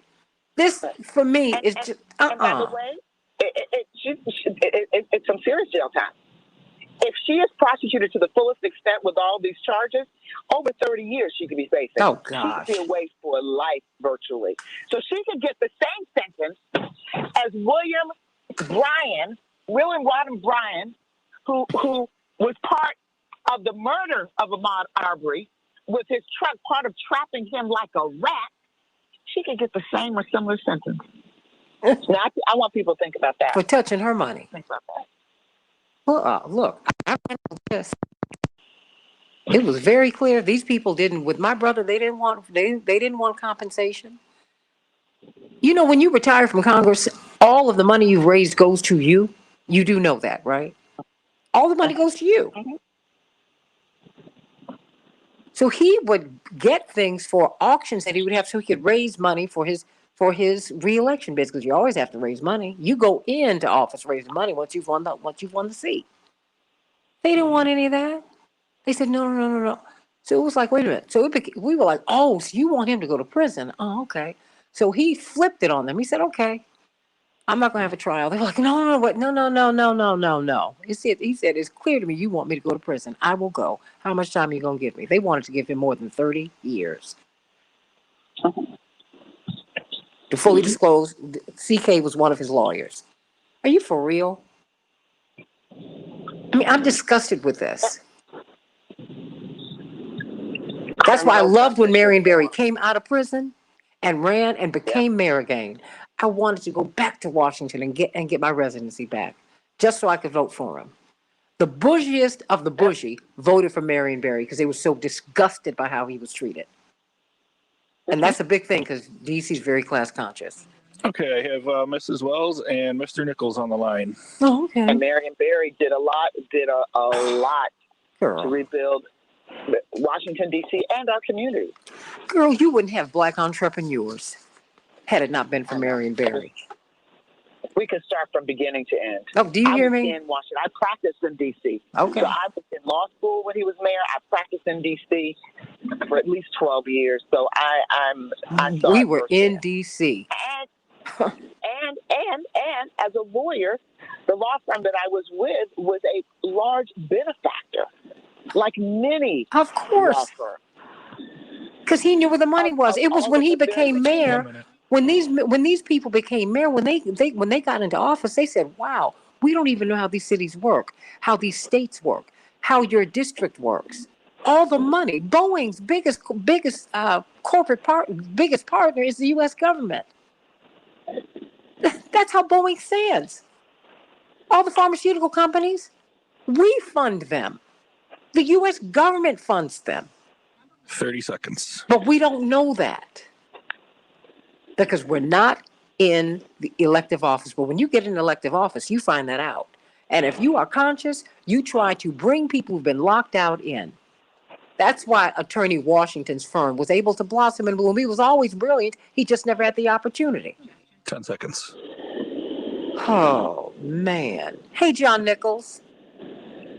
Hello, how are you? Oh, as you can see, we're wound up today. Got a lot going on.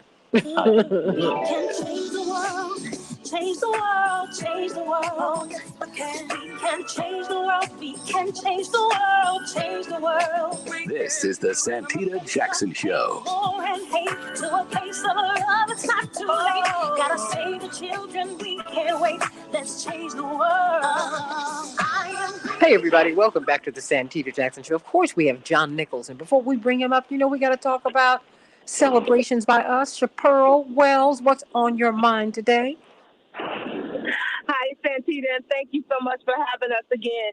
Yes, we are right now in the prom season as well as also wedding season, so we are definitely taking some consultations for your balloon arches, your sweet tables, as well as also all of your decoration custom banners, as well as also our famous food. So don't hesitate to give us a call at 708 That's 708-526-4546. Celebrationsbyus.org. We're here to serve you anytime that you're ready, Santita. Thank you. We love it. We love it. We love it. I need to get me an order in of something. Before we go to you, John, let me go to Paul from Seattle. Paul, what's on your mind, sweetie?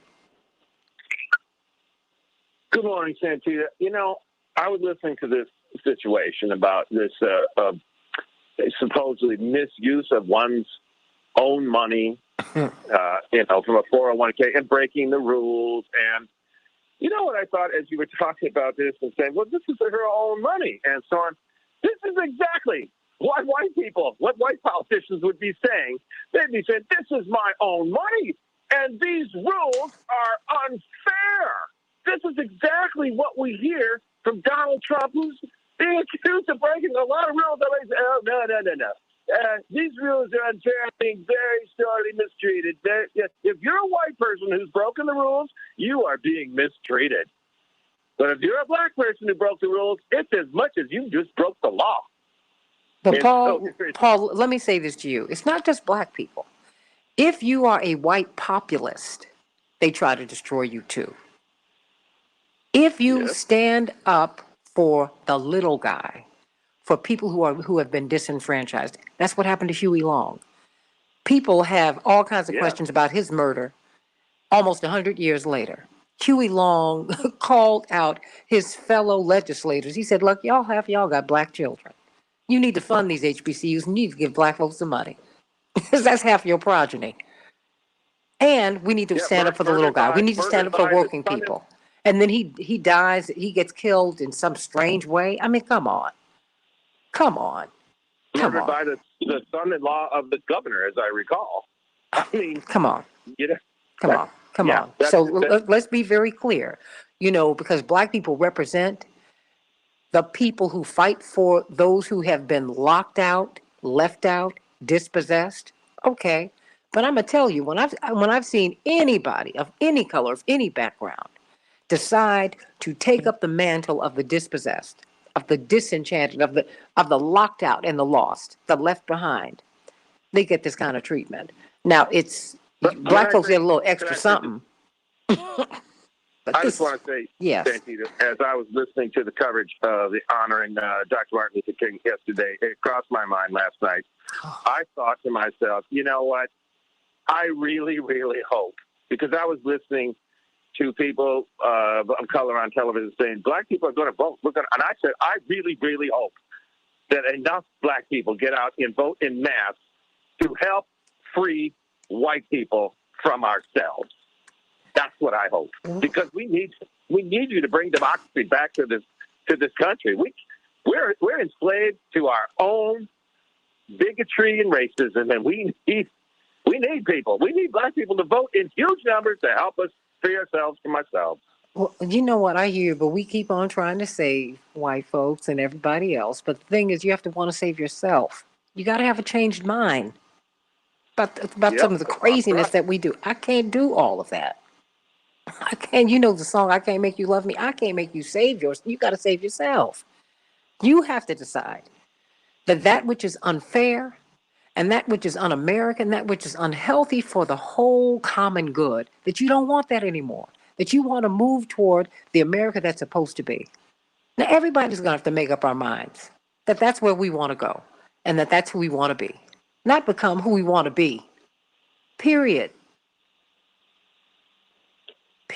I love you, Paul. I feel like I'm one vote. I feel so frustrated for... Don't feel frustrated. You know what you do? Call 202-224-3121. Do that today. Oh, I know the number. And you know what? Put it all over your social media. Call people. Tell them to call not just Sinema and Manchin. They need to call everybody today. Because all 100 senators, there needs to be an up and down vote. The record needs to reflect who stood for voting rights and who opposed them. That's all. That's it. And we need to ask, why somebody like a senator, Mitt Romney, former candidate for president, is going to say that he needs an invitation to the picnic to talk about voting rights.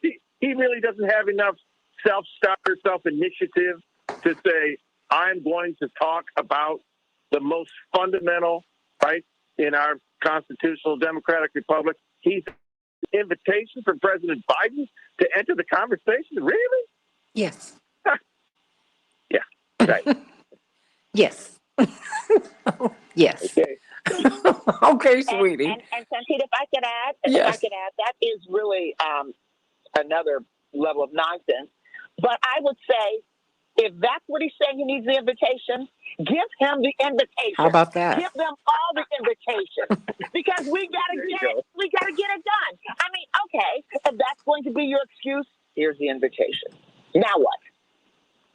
Call them up. Well, you know what? I've got John Nichols here. Stay right there. John Nichols, I know that we're going to talk about the unfinished work of Dr. King, abolishing poverty. But you know what? We are starting the debate on voting rights today. You had the King family marching yesterday. They said, we don't want any celebrations. We want to focus on voting rights. And you're the national correspondent for The Nation magazine. You have been following this. Where are we? CK makes the point. Paul makes the point. Attorney CK Hoffler, Paul from Seattle, they all make the point. Robert Patillo, everybody makes the point. They need to vote on this. If you've been calling and just kissing up to Kirsten Sinema and Joe Manchin, call Mitt Romney. Call everybody. I mean, we elected him. He said he knew how to handle the Senate, John. Come on. Mm-hmm. Yeah, look, I mean, the fact of the matter is they failed. And we ought to acknowledge that bluntly up front. The Biden administration came in a moment of crisis. You had a coup attempt that was narrowly averted.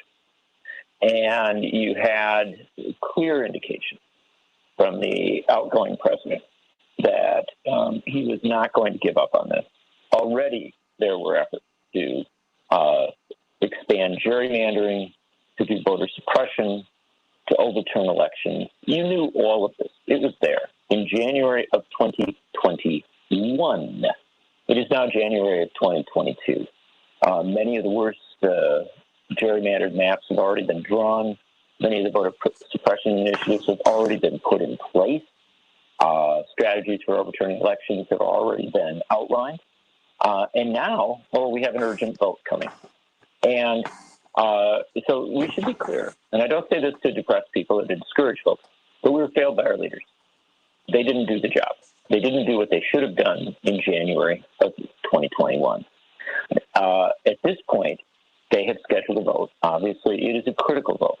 And we have a responsibility to show them how it's done because they are not going to do it themselves. They have proven themselves to be incompetent. And I say this very bluntly about President Biden, Majority Leader Schumer, and their allies. They didn't do a good job. So can we rescue this thing?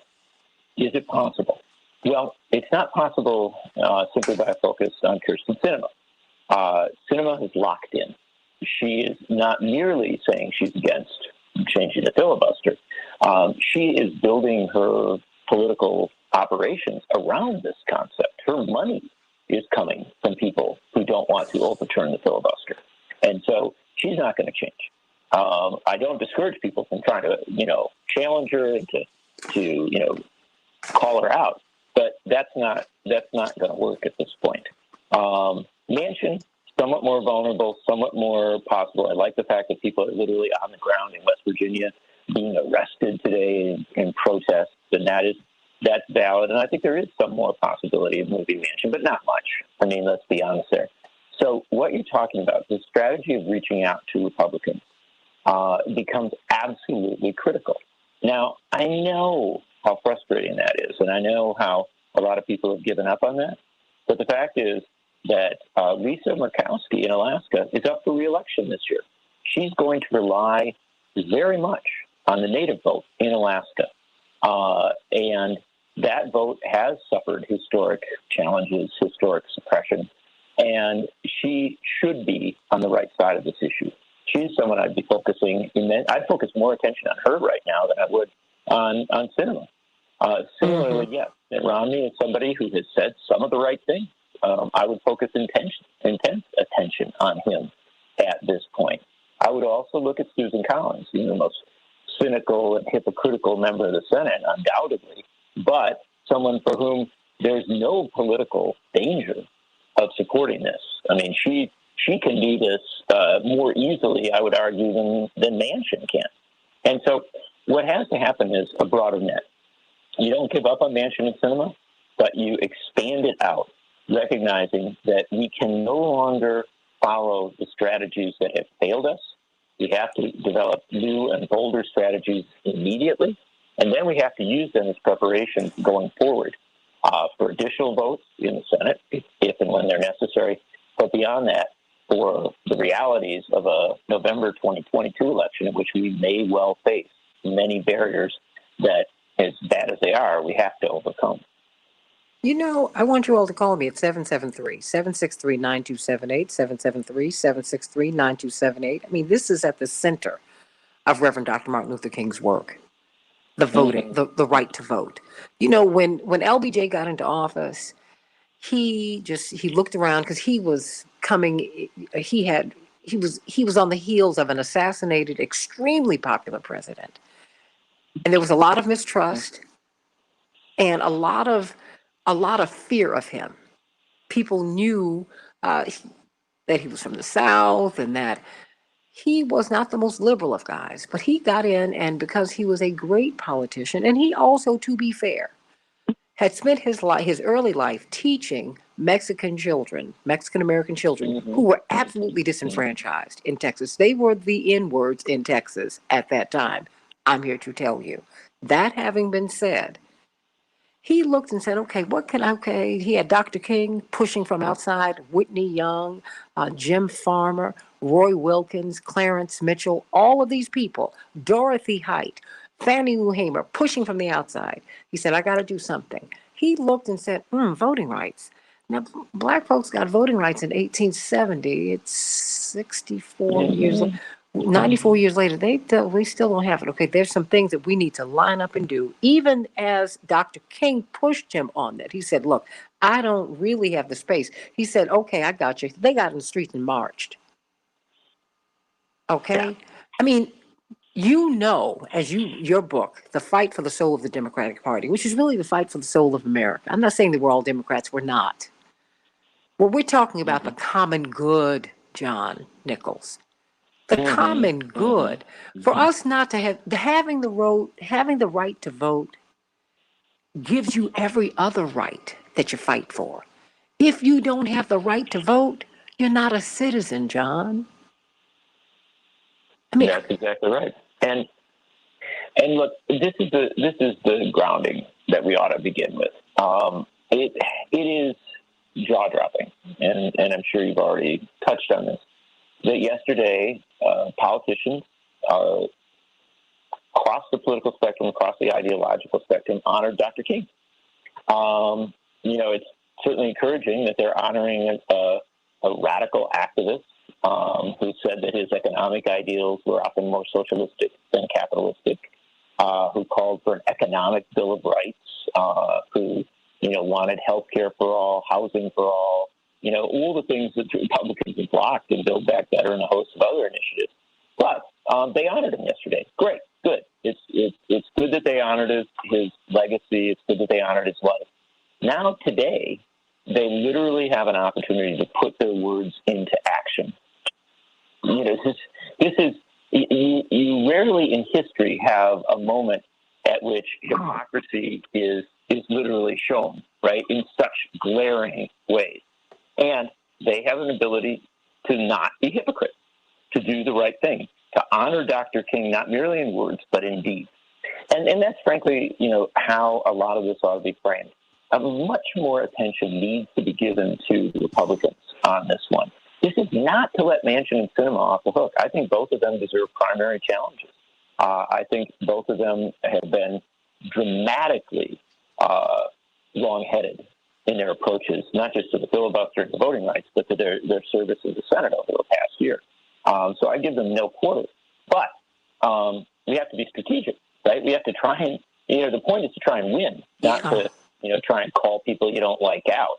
And the fact of the matter is, at this point, there needs to be a 100 senator strategy that says that we have members of the Senate who represent very large numbers of African American voters, of Latino voters, of Asian American voters, Native American voters, young people on campuses, and all of these folks have been targeted by voter suppression, threats to overturn elections.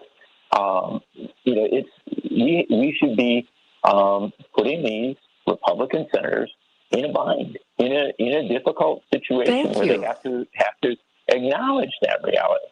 And remember, when the original Civil Rights and Voting Rights Acts were passed in 1964 and 1965, it's important to understand that Republican votes disproportionately passed those bills, not Democrats. You had the Southern Democrats going the wrong way. Wait. And so Mitt Romney's father walked out of the Republican convention in 64 because they would not come up with a meaningful civil rights plank. Mitt Romney has been mistrusted by the Republican establishment because they feel he's too progressive. Well, and Mitt Romney's father also embraced Dr. King. Mitt Romney's father had a rational response to the uprisings and protests and riots of the 1960s. Instead of blaming the people who were protesting and demanding change, he said, we better make some of that change. And that's what he did. The Romney family's history, on this is epic. It's heroic. And for Mitt Romney, that's a place where you talk to him, right?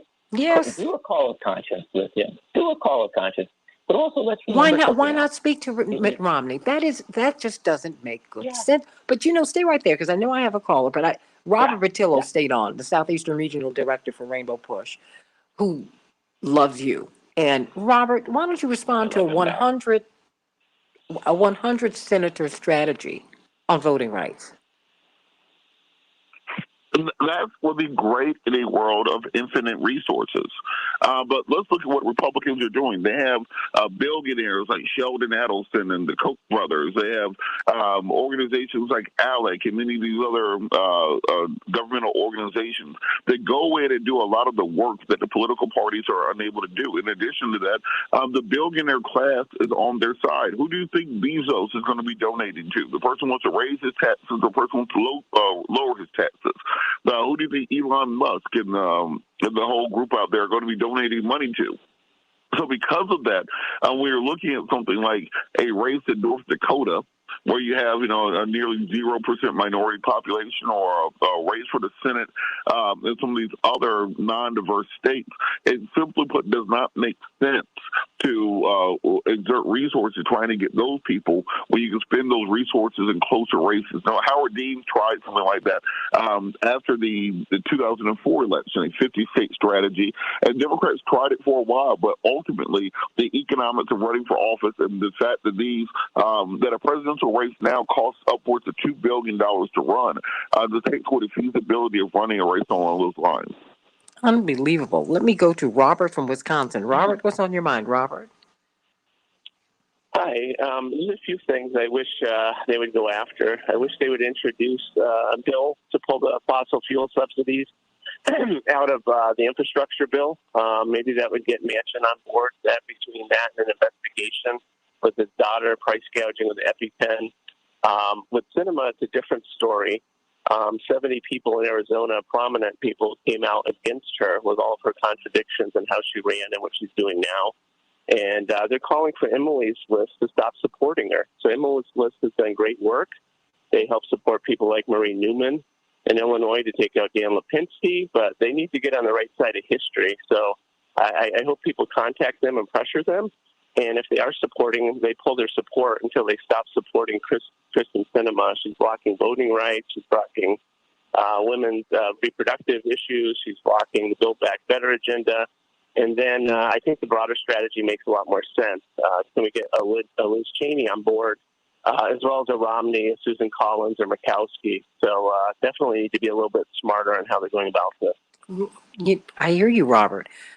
I know we are going to talk about the war on poverty and your new book on these pandemic profiteers.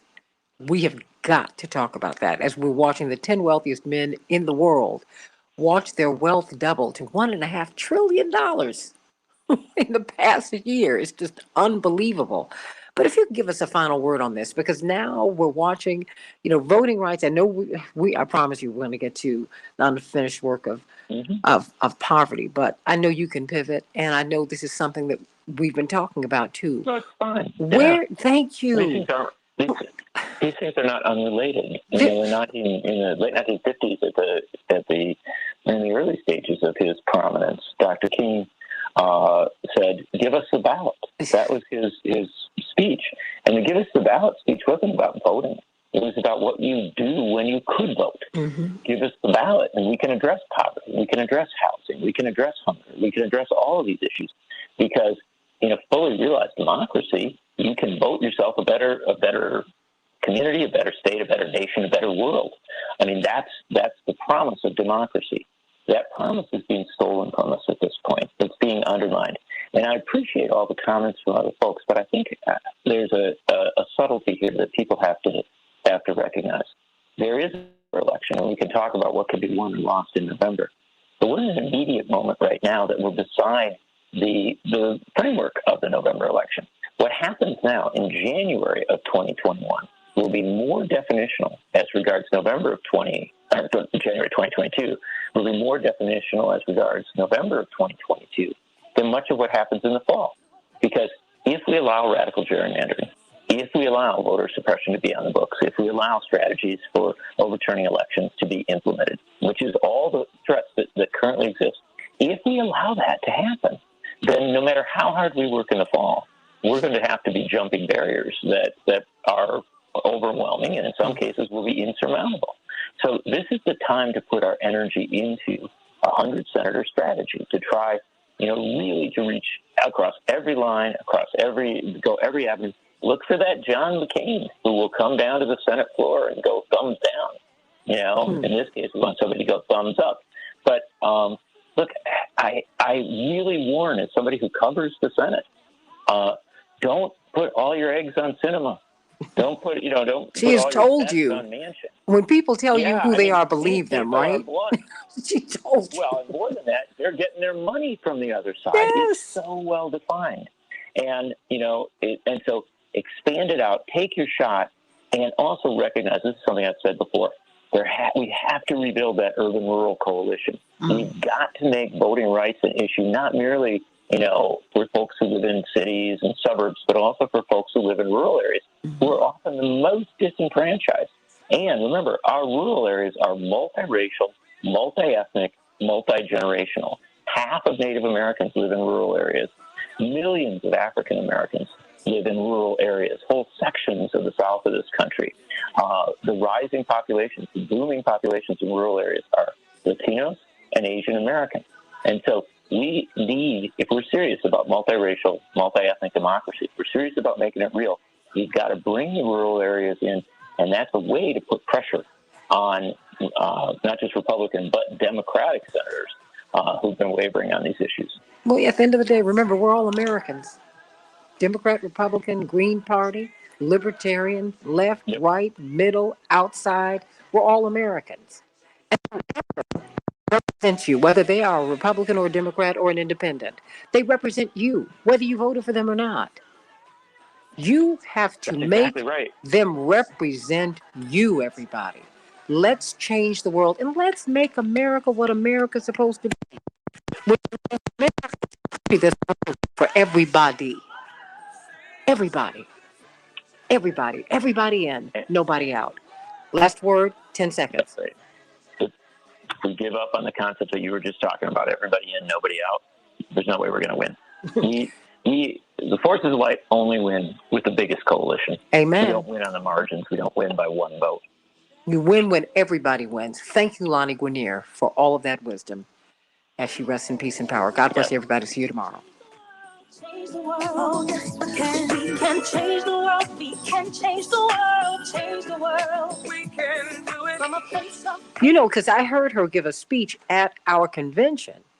Oh boy, it was a powerful speech, and it was not landing with people because she was not fire and brimstone.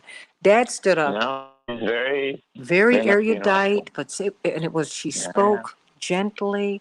And my father stood up maybe about 10 minutes into her speech, and he tapped her. And he said, I don't think you all understand what you're hearing and who she really is. Many of you, we go to church and we want to be taken out of ourselves. He said, sometimes you need to be taken into yourself. You need to hear someone sing a whisper as opposed to singing a shout. You need it all. All of that matters. Sometimes you need to pray. Sometimes you need to get happy and exult and be filled with, you're filled with the Holy Spirit either way. It's just a different way of expressing. That having been said, everybody, we have to shift the paradigm. She said, we can no longer afford, this was, oh my goodness, more than 25 years ago. She said, we can no longer afford to have win-win, lose-lose. I win, you lose.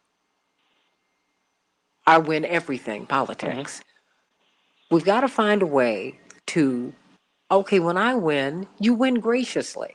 And then you bring people in. That's why I appreciate coalition governments. That's really democratic. What we have now is this is not democratic. Because... No, look, we should be clear. As Lonnie Guinier would tell you, we've never been a democracy. We've never gotten to the promise. But, and Lonnie Guinier was so brilliant in teaching us that, the great story of America was the story of a long struggle for voting rights. That at the founding of this experiment, 5-6% of Americans could vote. These were wealthy, white, Protestant landholders. That's it. Okay? That was it. Male landholders. So who couldn't vote? Over half of humanity, the women, all people of color, in many cases religious dissenters, Jews, Muslims, and Catholics, and people, and then also white working class people who didn't own land, who were indentured servants or who were in some other way, disenfranchised. And so that's right. And so, our election founding the American experiment was between rich white guys who argued with one another, often in very narrow terms, about what would be good for them or what would not. That's how we ended up with the original sin of the American experiment accepted in the Constitution. Slavery itself, accepted in the Constitution with the 3/5 compromise. That's how we, for decades, for more than a century, well over a century, didn't give women the right to vote. Obviously didn't give black people the right to vote. That's how, even when the Constitution gave black men the right to vote, then we overturned Reconstruction and didn't allow it to proceed. And so this country, it's been a long and brutal struggle. And that struggle went right up into the 1960s. We remember Voting Rights and Civil Rights Act. Something people forget is that in 1964, we amended the Constitution to end the poll tax. Not in 1864, not in 1787. In 1964, that's when we said, "Oh, you can't make somebody pay to vote." Right? You can't have a wealth barrier to voting. 1964. That's in the lifetimes of people that will be listening to us right now. And so, if we understand that, then we understand. We had to really kick and claw and struggle, and some people lost their lives. Other people starved themselves in protest to get us to a basic realization of that promise of the right to vote. Now that's under attack. And we're not all the way where we should be yet, but we're closer. We've got something that's worth defending at this point. And we're not just defending the right to vote. What we're defending is the legacy of all of that struggle. How can we say that more than 200 years of struggle for the franchise, for voting rights, ought to be, just frittered away, that we ought not take it seriously, that we ought to, and remember, this is the thing that I'm really worried about right now. It isn't just gerrymandering, which of course denies voting rights because it gives people no real choice. It isn't just voter suppression, which can directly deny voting rights because of the lines, the barriers to voting, all the challenges that people face. It's this prospect that even when people do get to vote, under the legal machinations that we're seeing in Texas, Wisconsin, and other places, that the election results could be overturned because somebody in power didn't like them. That's what Donald Trump tried to do. He tried to overturn the election results. Now Republicans are talking about doing that, up and down the ballot in states across this country. This is really serious stuff. This is the heart and soul of the American journey, and it's at risk. And that's how we ought to talk to Democrats, Republicans, liberals, conservatives, anyone who isn't a crook. And I use that term, very knowingly, very thoughtfully. The only person who's opposed to voting rights at this point is somebody who's crooked, right? Who doesn't want to have fair elections because they know full well they can't win them. It's as simple as that. Mm-hmm. I mean, there's no honest opposition to voting rights. If you think there is, you're right. Then you're making excuses for people who are just playing games. You're absolutely right. There is no honest opposition to voting rights. And we should not allow these people to play these games with our vote. Mm-hmm. With something that is so fundamental to you as an American. So fundamental to you. You have no rights. Black people, these 3 amendments that got us out of slavery. First, you had to be freed from slavery. Second, they had to make us citizens. Then they gave us the vote. Those were tied together. Your citizenship, your freedom, and the vote. They're in one basket, everybody. One basket.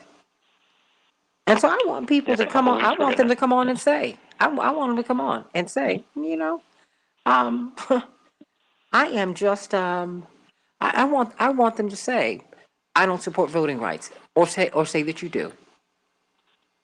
I want to see that. Well, in very short order, we're going to honor Abraham Lincoln, and that's good. Lincoln did a lot of good things. Wasn't perfect. No president ever has been, but he did a lot of good. So we're going to honor Lincoln. And it's astounding to me that people will do that and forget about what Lincoln was up to when he died. What was Lincoln's final mission? The Civil War had been won, right? In those last days of his life, those last weeks of his life, he was struggling to enact amendments to the Constitution that would expand voting rights. I mean, Abraham Lincoln died in the struggle for voting rights. And we honor him. We talk about, that he kept the nation together. He healed the nation. Well, if we take him seriously, then we have to understand that his vision for healing the nation was rooted in expansion of voting rights. Absolutely. We just honored Dr. King. Same message. Dr. King, it is true. No doubt that Dr. King's final mission was abolishing poverty. That was what he was working on in the last weeks of his life. But he never delinked that from voting rights. Mm-hmm. He never for a second lost sight of the fact that we weren't going to get that unless we had a robust democracy that recognized everybody's right to vote. In fact, what he was trying to do, it was the work of abolishing poverty, the anti-poverty campaign that he was involved in, the Poor People's March and that of 1968. That was a vision. It was a good vision for the country, but it was also a political strategy, right? It was rooted in understanding that you needed to unite poor and working class Black people with poor and working class white people, with poor and working class Latinos, with poor and working class Asians, with poor and working Asian Americans, with poor and working class Native Americans. He recognized that's what we needed to do. And now we look at people who have an alternative political strategy, a strategy to make it harder for people who may not vote for them to cast ballots. Now, most of these folks that are doing this are conservative Republicans. We can identify them as such. But the fact of the matter is, if we only look at the conservative Republicans and say they're the problem, then we lose sight of the reality that has always been in reality, that there have been Republicans who've let us down, and there have been Democrats who've let us down. And so we're sort of on our own. It's our job to create a pressure great enough to overturn the failures on the part of leaders in both parties. And so I go back to A. Philip Randolph. And Randolph said it best. We're going to have to keep on marching. That's what he said the morning after the March on Washington. Everybody was celebrating, and he got up at an event, and he said, we're going to have to keep on marching. And mic drop on that. Because really, that's what we have to do. You have to keep on. Well, what do they say? You Got to keep on walking, keep on talking, marching up freedom's highway. You can't let nobody turn you around. The struggle continues. Yes, even the American Revolution, that struggle continues. It never stopped, everybody. It never stopped. You have to get involved. You have to do it. You can't have other people do it for you. When people do things for you, you don't learn how to do for yourself. Jesus wanted us to learn how to fish for ourselves. You don't need someone to give you a piece of fish. No, If you can fish, then you can always take care of yourself. This wonderful American project, it works when you work it. And my brother Jesse talks about in his book how the genius of the founding fathers. I'm not saying that they were perfect. I'm not perfect. If you want perfect, you try to be perfect yourself. Let's put the kibosh on that. But they left space in the Constitution for it to be amended, John, so that we could get it right. That was the space. His book, The Finger of God. That's the space. We can get this right, and we have to keep on changing it until we do get it right. You have to keep working with it. Keep kneading the dough. What do I know? You know everything. Oh, no, I do not. You know No. it all. Oh, no. Well, enough of it. No. You know what I'm saying. I hear you, but no, I'm just a bookworm. Yeah. That having been said, I am so appreciative of the work that you do. Tell people about this new book that you have out. I want you to come back. It might not be on a Tuesday, but I want you to talk about that book. Yeah, the new book is coming out in about a week or so. It's a little bit of time yet, and it's called Coronavirus Criminals and Pandemic Profiteers. And what it does is it looks at 18 individuals and corporations that, particularly in the first 2 years of the pandemic, but in many cases it's ongoing, took steps, did things that made it dramatically more likely that a lot of people would die. And we know from the Lancet research that in the first year of the pandemic, 40% of the people who died shouldn't have died. That if we had followed the protocols and done things in the ways that other developed countries that we might compare ourselves to, we would have had 40% fewer deaths. If we look at the numbers on that, that means you're getting into the hundreds of thousands of people who died that didn't have to die. And the millions who got sick in ways, sometimes lingering ways, that didn't have to have. And so what I look at is individual decisions and corporate decisions that damage this country. And I argue we can't let go of this. We can't lose sight of this, because if we don't hold people to account for actions that cause the death and illnesses of hundreds of thousands, millions of people, then we will end up in a situation where this will be repeated. And so it's a blunt story. In each chapter, I look at an individual who died, a working class person, a factory worker, a bus driver, someone else. And then from their story, I extend and investigate the decisions that were made that might have saved their life or that didn't save their life. And I look at the people in power who failed, deliberately often, to do the right thing. And of course, President Trump comes into this, members of his cabinet too, members of the U.S. Senate too. But so too do some Democrats, people like, Andrew Cuomo and Rahm Emanuel and others who took actions during the pandemic and before it, in some cases, that made the struggle harder. And I also look at corporations like Pfizer and pharmaceutical companies and their insane level of profiteering. Pfizer and Moderna at this point are making $1,000 a second in profits. It's criminal. $65,000 a minute. Well, people in the United States, generally we have access to vaccines, but people around the world are dying for lack of vaccines because these companies won't share their patents. And the simple reality is that we were failed. We were failed by our political class, and we were failed by our corporate class at a time when they could have and should have served us. And so that's what the book is about. That's a whole lot. Well, I cannot wait to read it, and I cannot wait to have you on to talk about it. because we need to talk about this. We need to look at the pandemic profiteers. We need to look at the fact that little people, average people, and no one is little in the eyes of God. But we suffered. We suffered. We debated whether the PPP loans were designed to help the average Joe and Jane. But then you had corporations that were making tens of millions, hundreds of millions of dollars. Who got the money? And I promise you. Let me give you an example. Oh, please give me an example, because I am so disgusted right now. Oh. Well, let me give you an example of one of the easiest ways to think about this. And we can go into it a lot more. I know both of us have things that we have to head on to. Sure. But here's a quick example. In the spring, late spring, early summer of 2020, when the pandemic was, at a very critical stage, Republicans and Democrats in the House of Representatives passed a bill that provided a significant amount of funding to protect local governments, schools, to set up the strategies for getting people the protections they needed, for getting the vaccines online, for doing all the things that needed to do, right? Mitch McConnell held that up until December, from late spring until December, because he was demanding a liability shield for multinational corporations that might allow people to die or get sick on the job.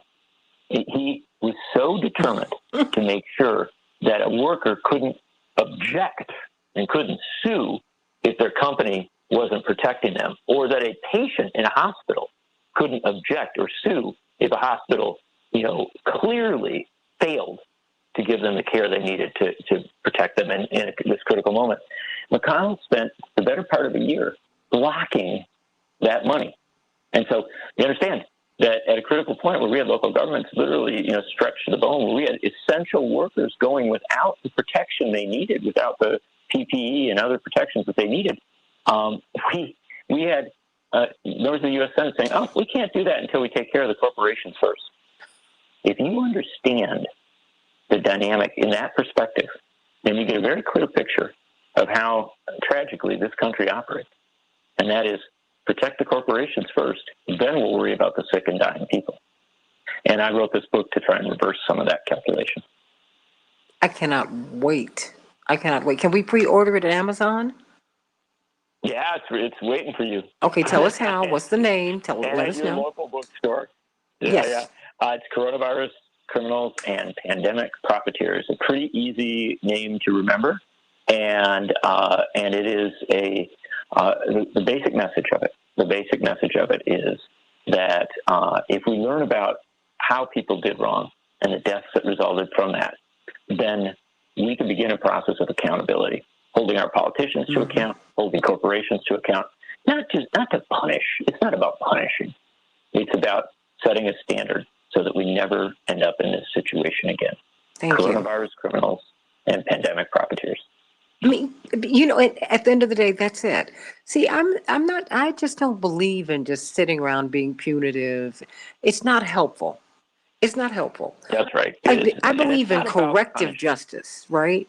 If you send someone to prison and they come out worse off, more damaged than they were when you went in, which is what we do, the system is wrong. That's prison ain't work. That's not that. And I'm not into breaking people. I'm into making people.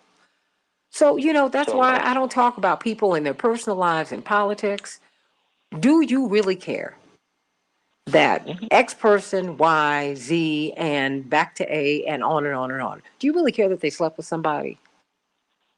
That they have 20 other children? What does that have to do with you? First of all of your time ought to be focused on you taking your personal life and your children.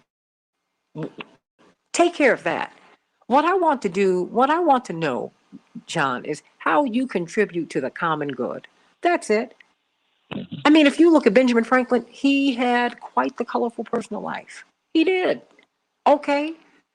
But he is central to the American experiment and to the human experience.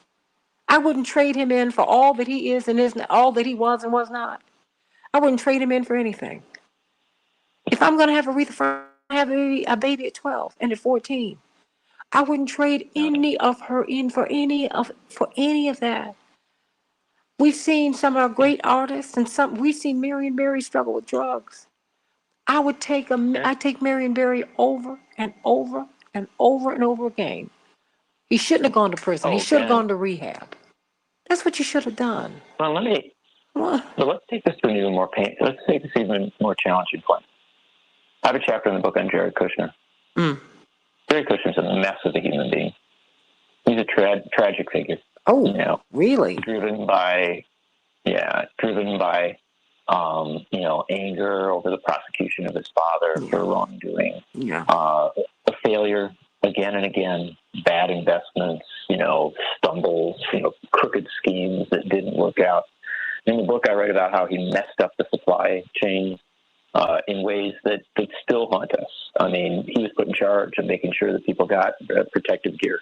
It was disastrous. I mean, he was incompetent, right? And, I know there's a lot of folks who, like to see him severely punished, or something horrible happened to him. Mm-hmm. That's not what I want. I want people to know the story of what he did. Yes. I'm glad to have him held to account where he, deliberately did anything wrong. I think that's appropriate. But primarily, I want people to know the story of what he did and what happens when you put an incompetent person who happens to be the son-in-law of the president in charge of, life and death matters. And that's the sort of thing that we ought to be focused on as a country. We ought to recognize that happened, not 100 years ago. It wasn't nepotism in the 1890s or something like that. That happened in 2020. And people are dead as a result of the incompetence of the Trump administration and Jared Kushner. It's as simple as that. And again, if there's direct accountability, I want to see it. I'm not abandoning accountability. But what I am saying is that's not, punishing Jared Kushner is not my focus here. My focus is understanding that somebody like Jared Kushner should never, ever be put in charge of something so serious as life and death supplies in this country, or frankly in any country. And once we start to recognize it in that manner, I hope that you can start to get some measure of bipartisan, multi-ideological buy-in for the idea of accountability. Because the fact of the matter is, there are Republicans who did a lot of bad. There are Democrats who did a lot of bad. And it's fine to recognize that and call them out as we move forward. Because, I hate to tell you, there's going to be more pandemics. There's going to be more danger. So if we don't figure out how to fight it, we're going to have more of it. Absolutely. And then you know what? On a spiritual level, I wish Jared Kushner would have some kind of epiphany, open his eyes. Totally. I mean, Absolutely. It's like, I wish, would you grow? Because, of course, he, one of the things that we got from him was prison reform because of what happened to his dad. Yeah, there were some things he was good on. And I'm saying, so, okay, now let's move on with this. Because, I guess I just believe that people are good and that people can be better. And then when you know better, you do better. And when you're not operating in shame and blame, you can come up. Should you take responsibility? Should you be genuinely sorry for the things that you've done wrong? Sure. But do you have to have someone just bathe? Just be mired in the shame? No, I don't agree with that. And only people who who have been brought low, John, and who are still living there want someone else to have that experience. I just don't want that for anybody. I just don't. No, it's also, again, it's not merely being soft-hearted. It's not merely being humane. If we're to build a real coalition for doing things better in the future, we've got to get beyond the people's fear of accountability, right? Their fear that if we have accountability, somehow it's going to, come blow back on them, right? And that's not to abandon accountability. I do think people should be prosecuted for what they did wrong. I do think corporations that took excess profits, that did things that were dangerous and damaging, should be held to account in the courts of law. I definitely favored Donald Trump's impeachment. And frankly, I think Donald Trump should have been impeached for the two wrongs that he was charged with.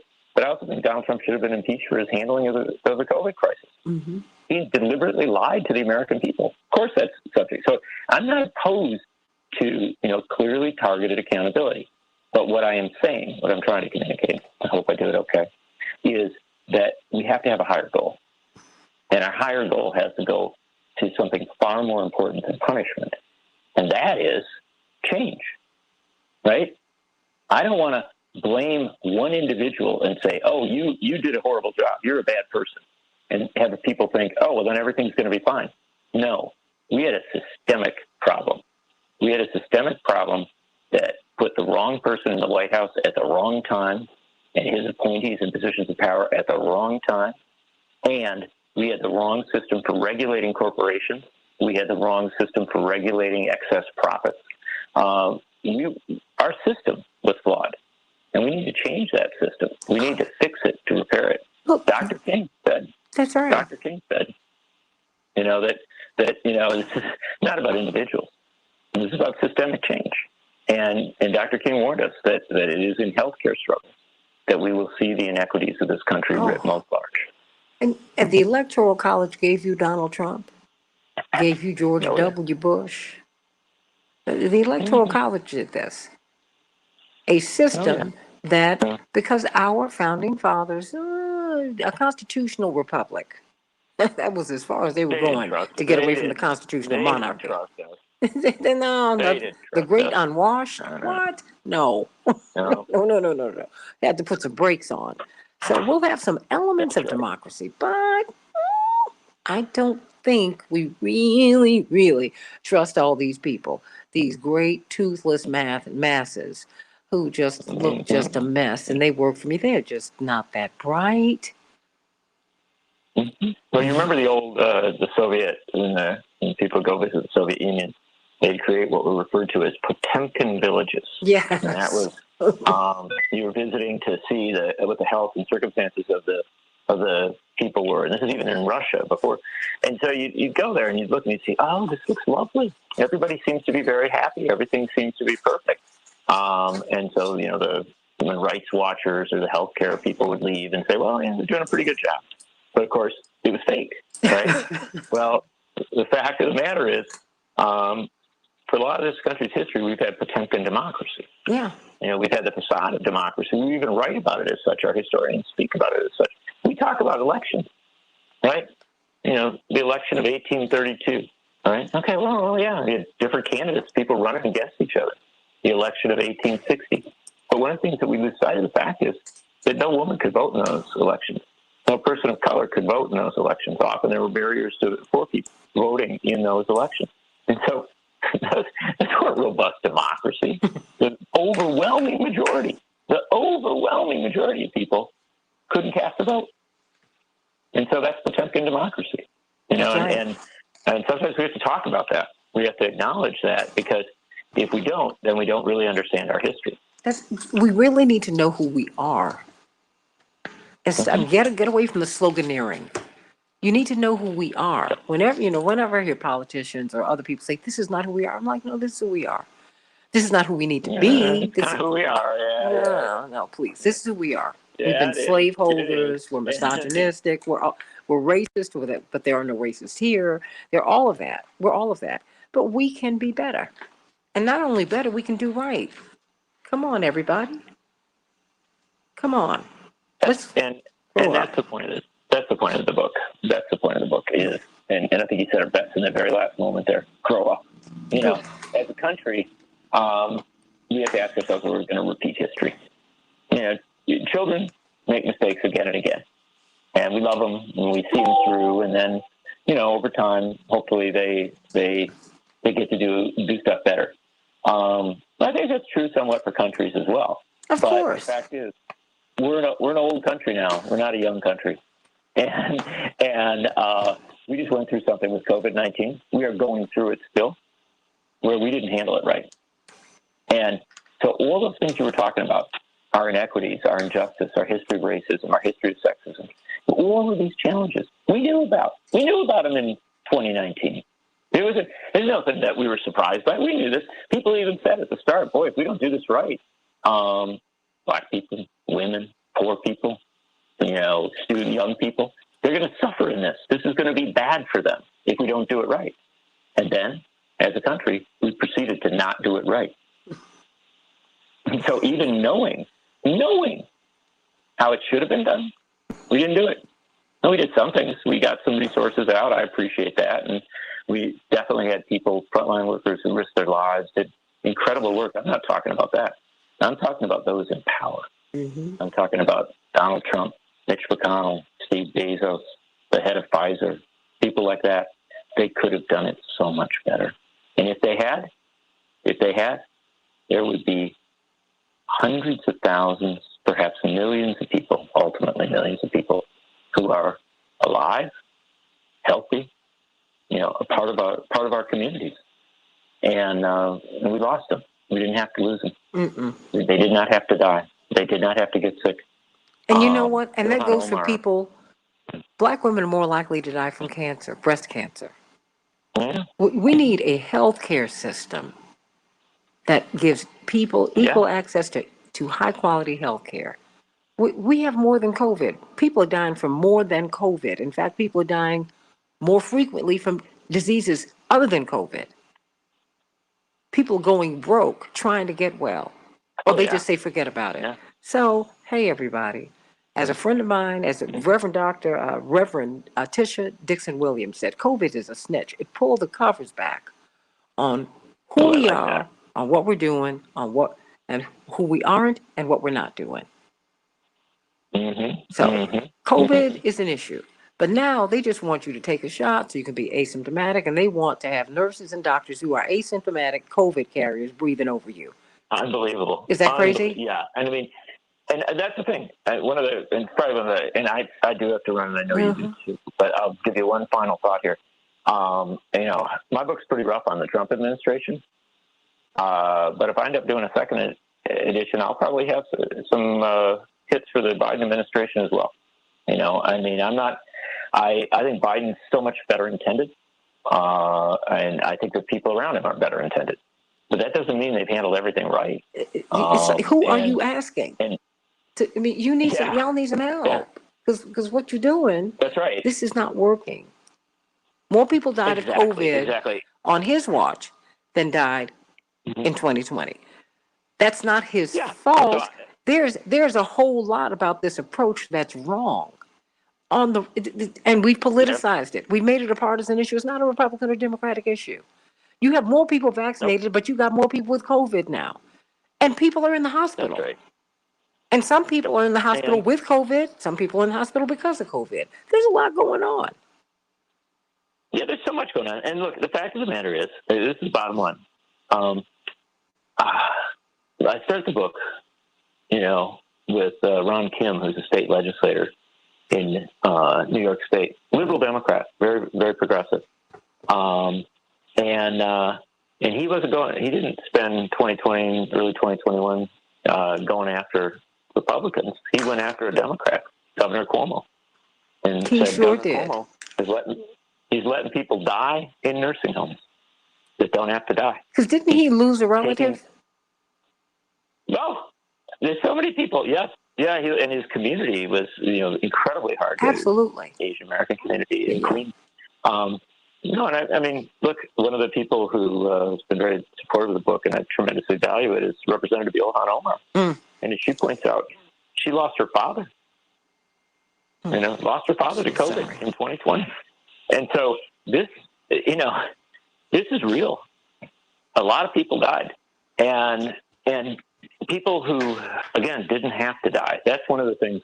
And as I said, in each chapter, I look at individuals often who died, and in some cases, they knew they were going to die.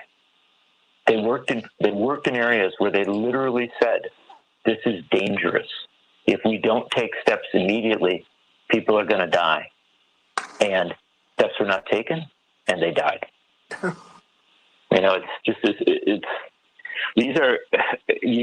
You couldn't make a film about this. You couldn't write a script about this that would be more real and more searing than what actually happened. It's ridiculous. Well, no, it's telling. Hey, I'm going to let you go. It is telling.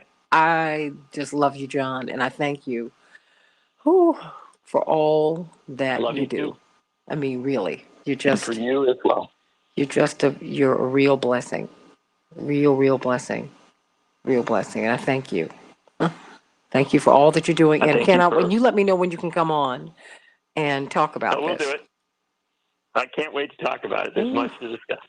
I can't wait. You know, Take I love care, this. I love you. God bless you. I love all of you. Take care. Thank you. Hey, D-Ray, Dave, Lorraine, Joyce, everybody. I love you, Abraham, my sweetie down there in Venezuela. I love you. I love you all. John, Regina, everybody. Love you, love you, love you, love you. Hope you enjoyed the show today. Like and share the show. Like and share the show. Like and share. Like and share. We're working on collapsing the show and putting it into different segments so you won't have to sit through like an hour, 2 hours. So we're working on that too. So we're just continuing to plug away, and thank you for your support. And thank you for staying with us and walking with us as we work on growing. Tell everybody about the show and get some more people involved. I love you, everybody. Can't wait to be with you tomorrow on the Santita Jackson Show.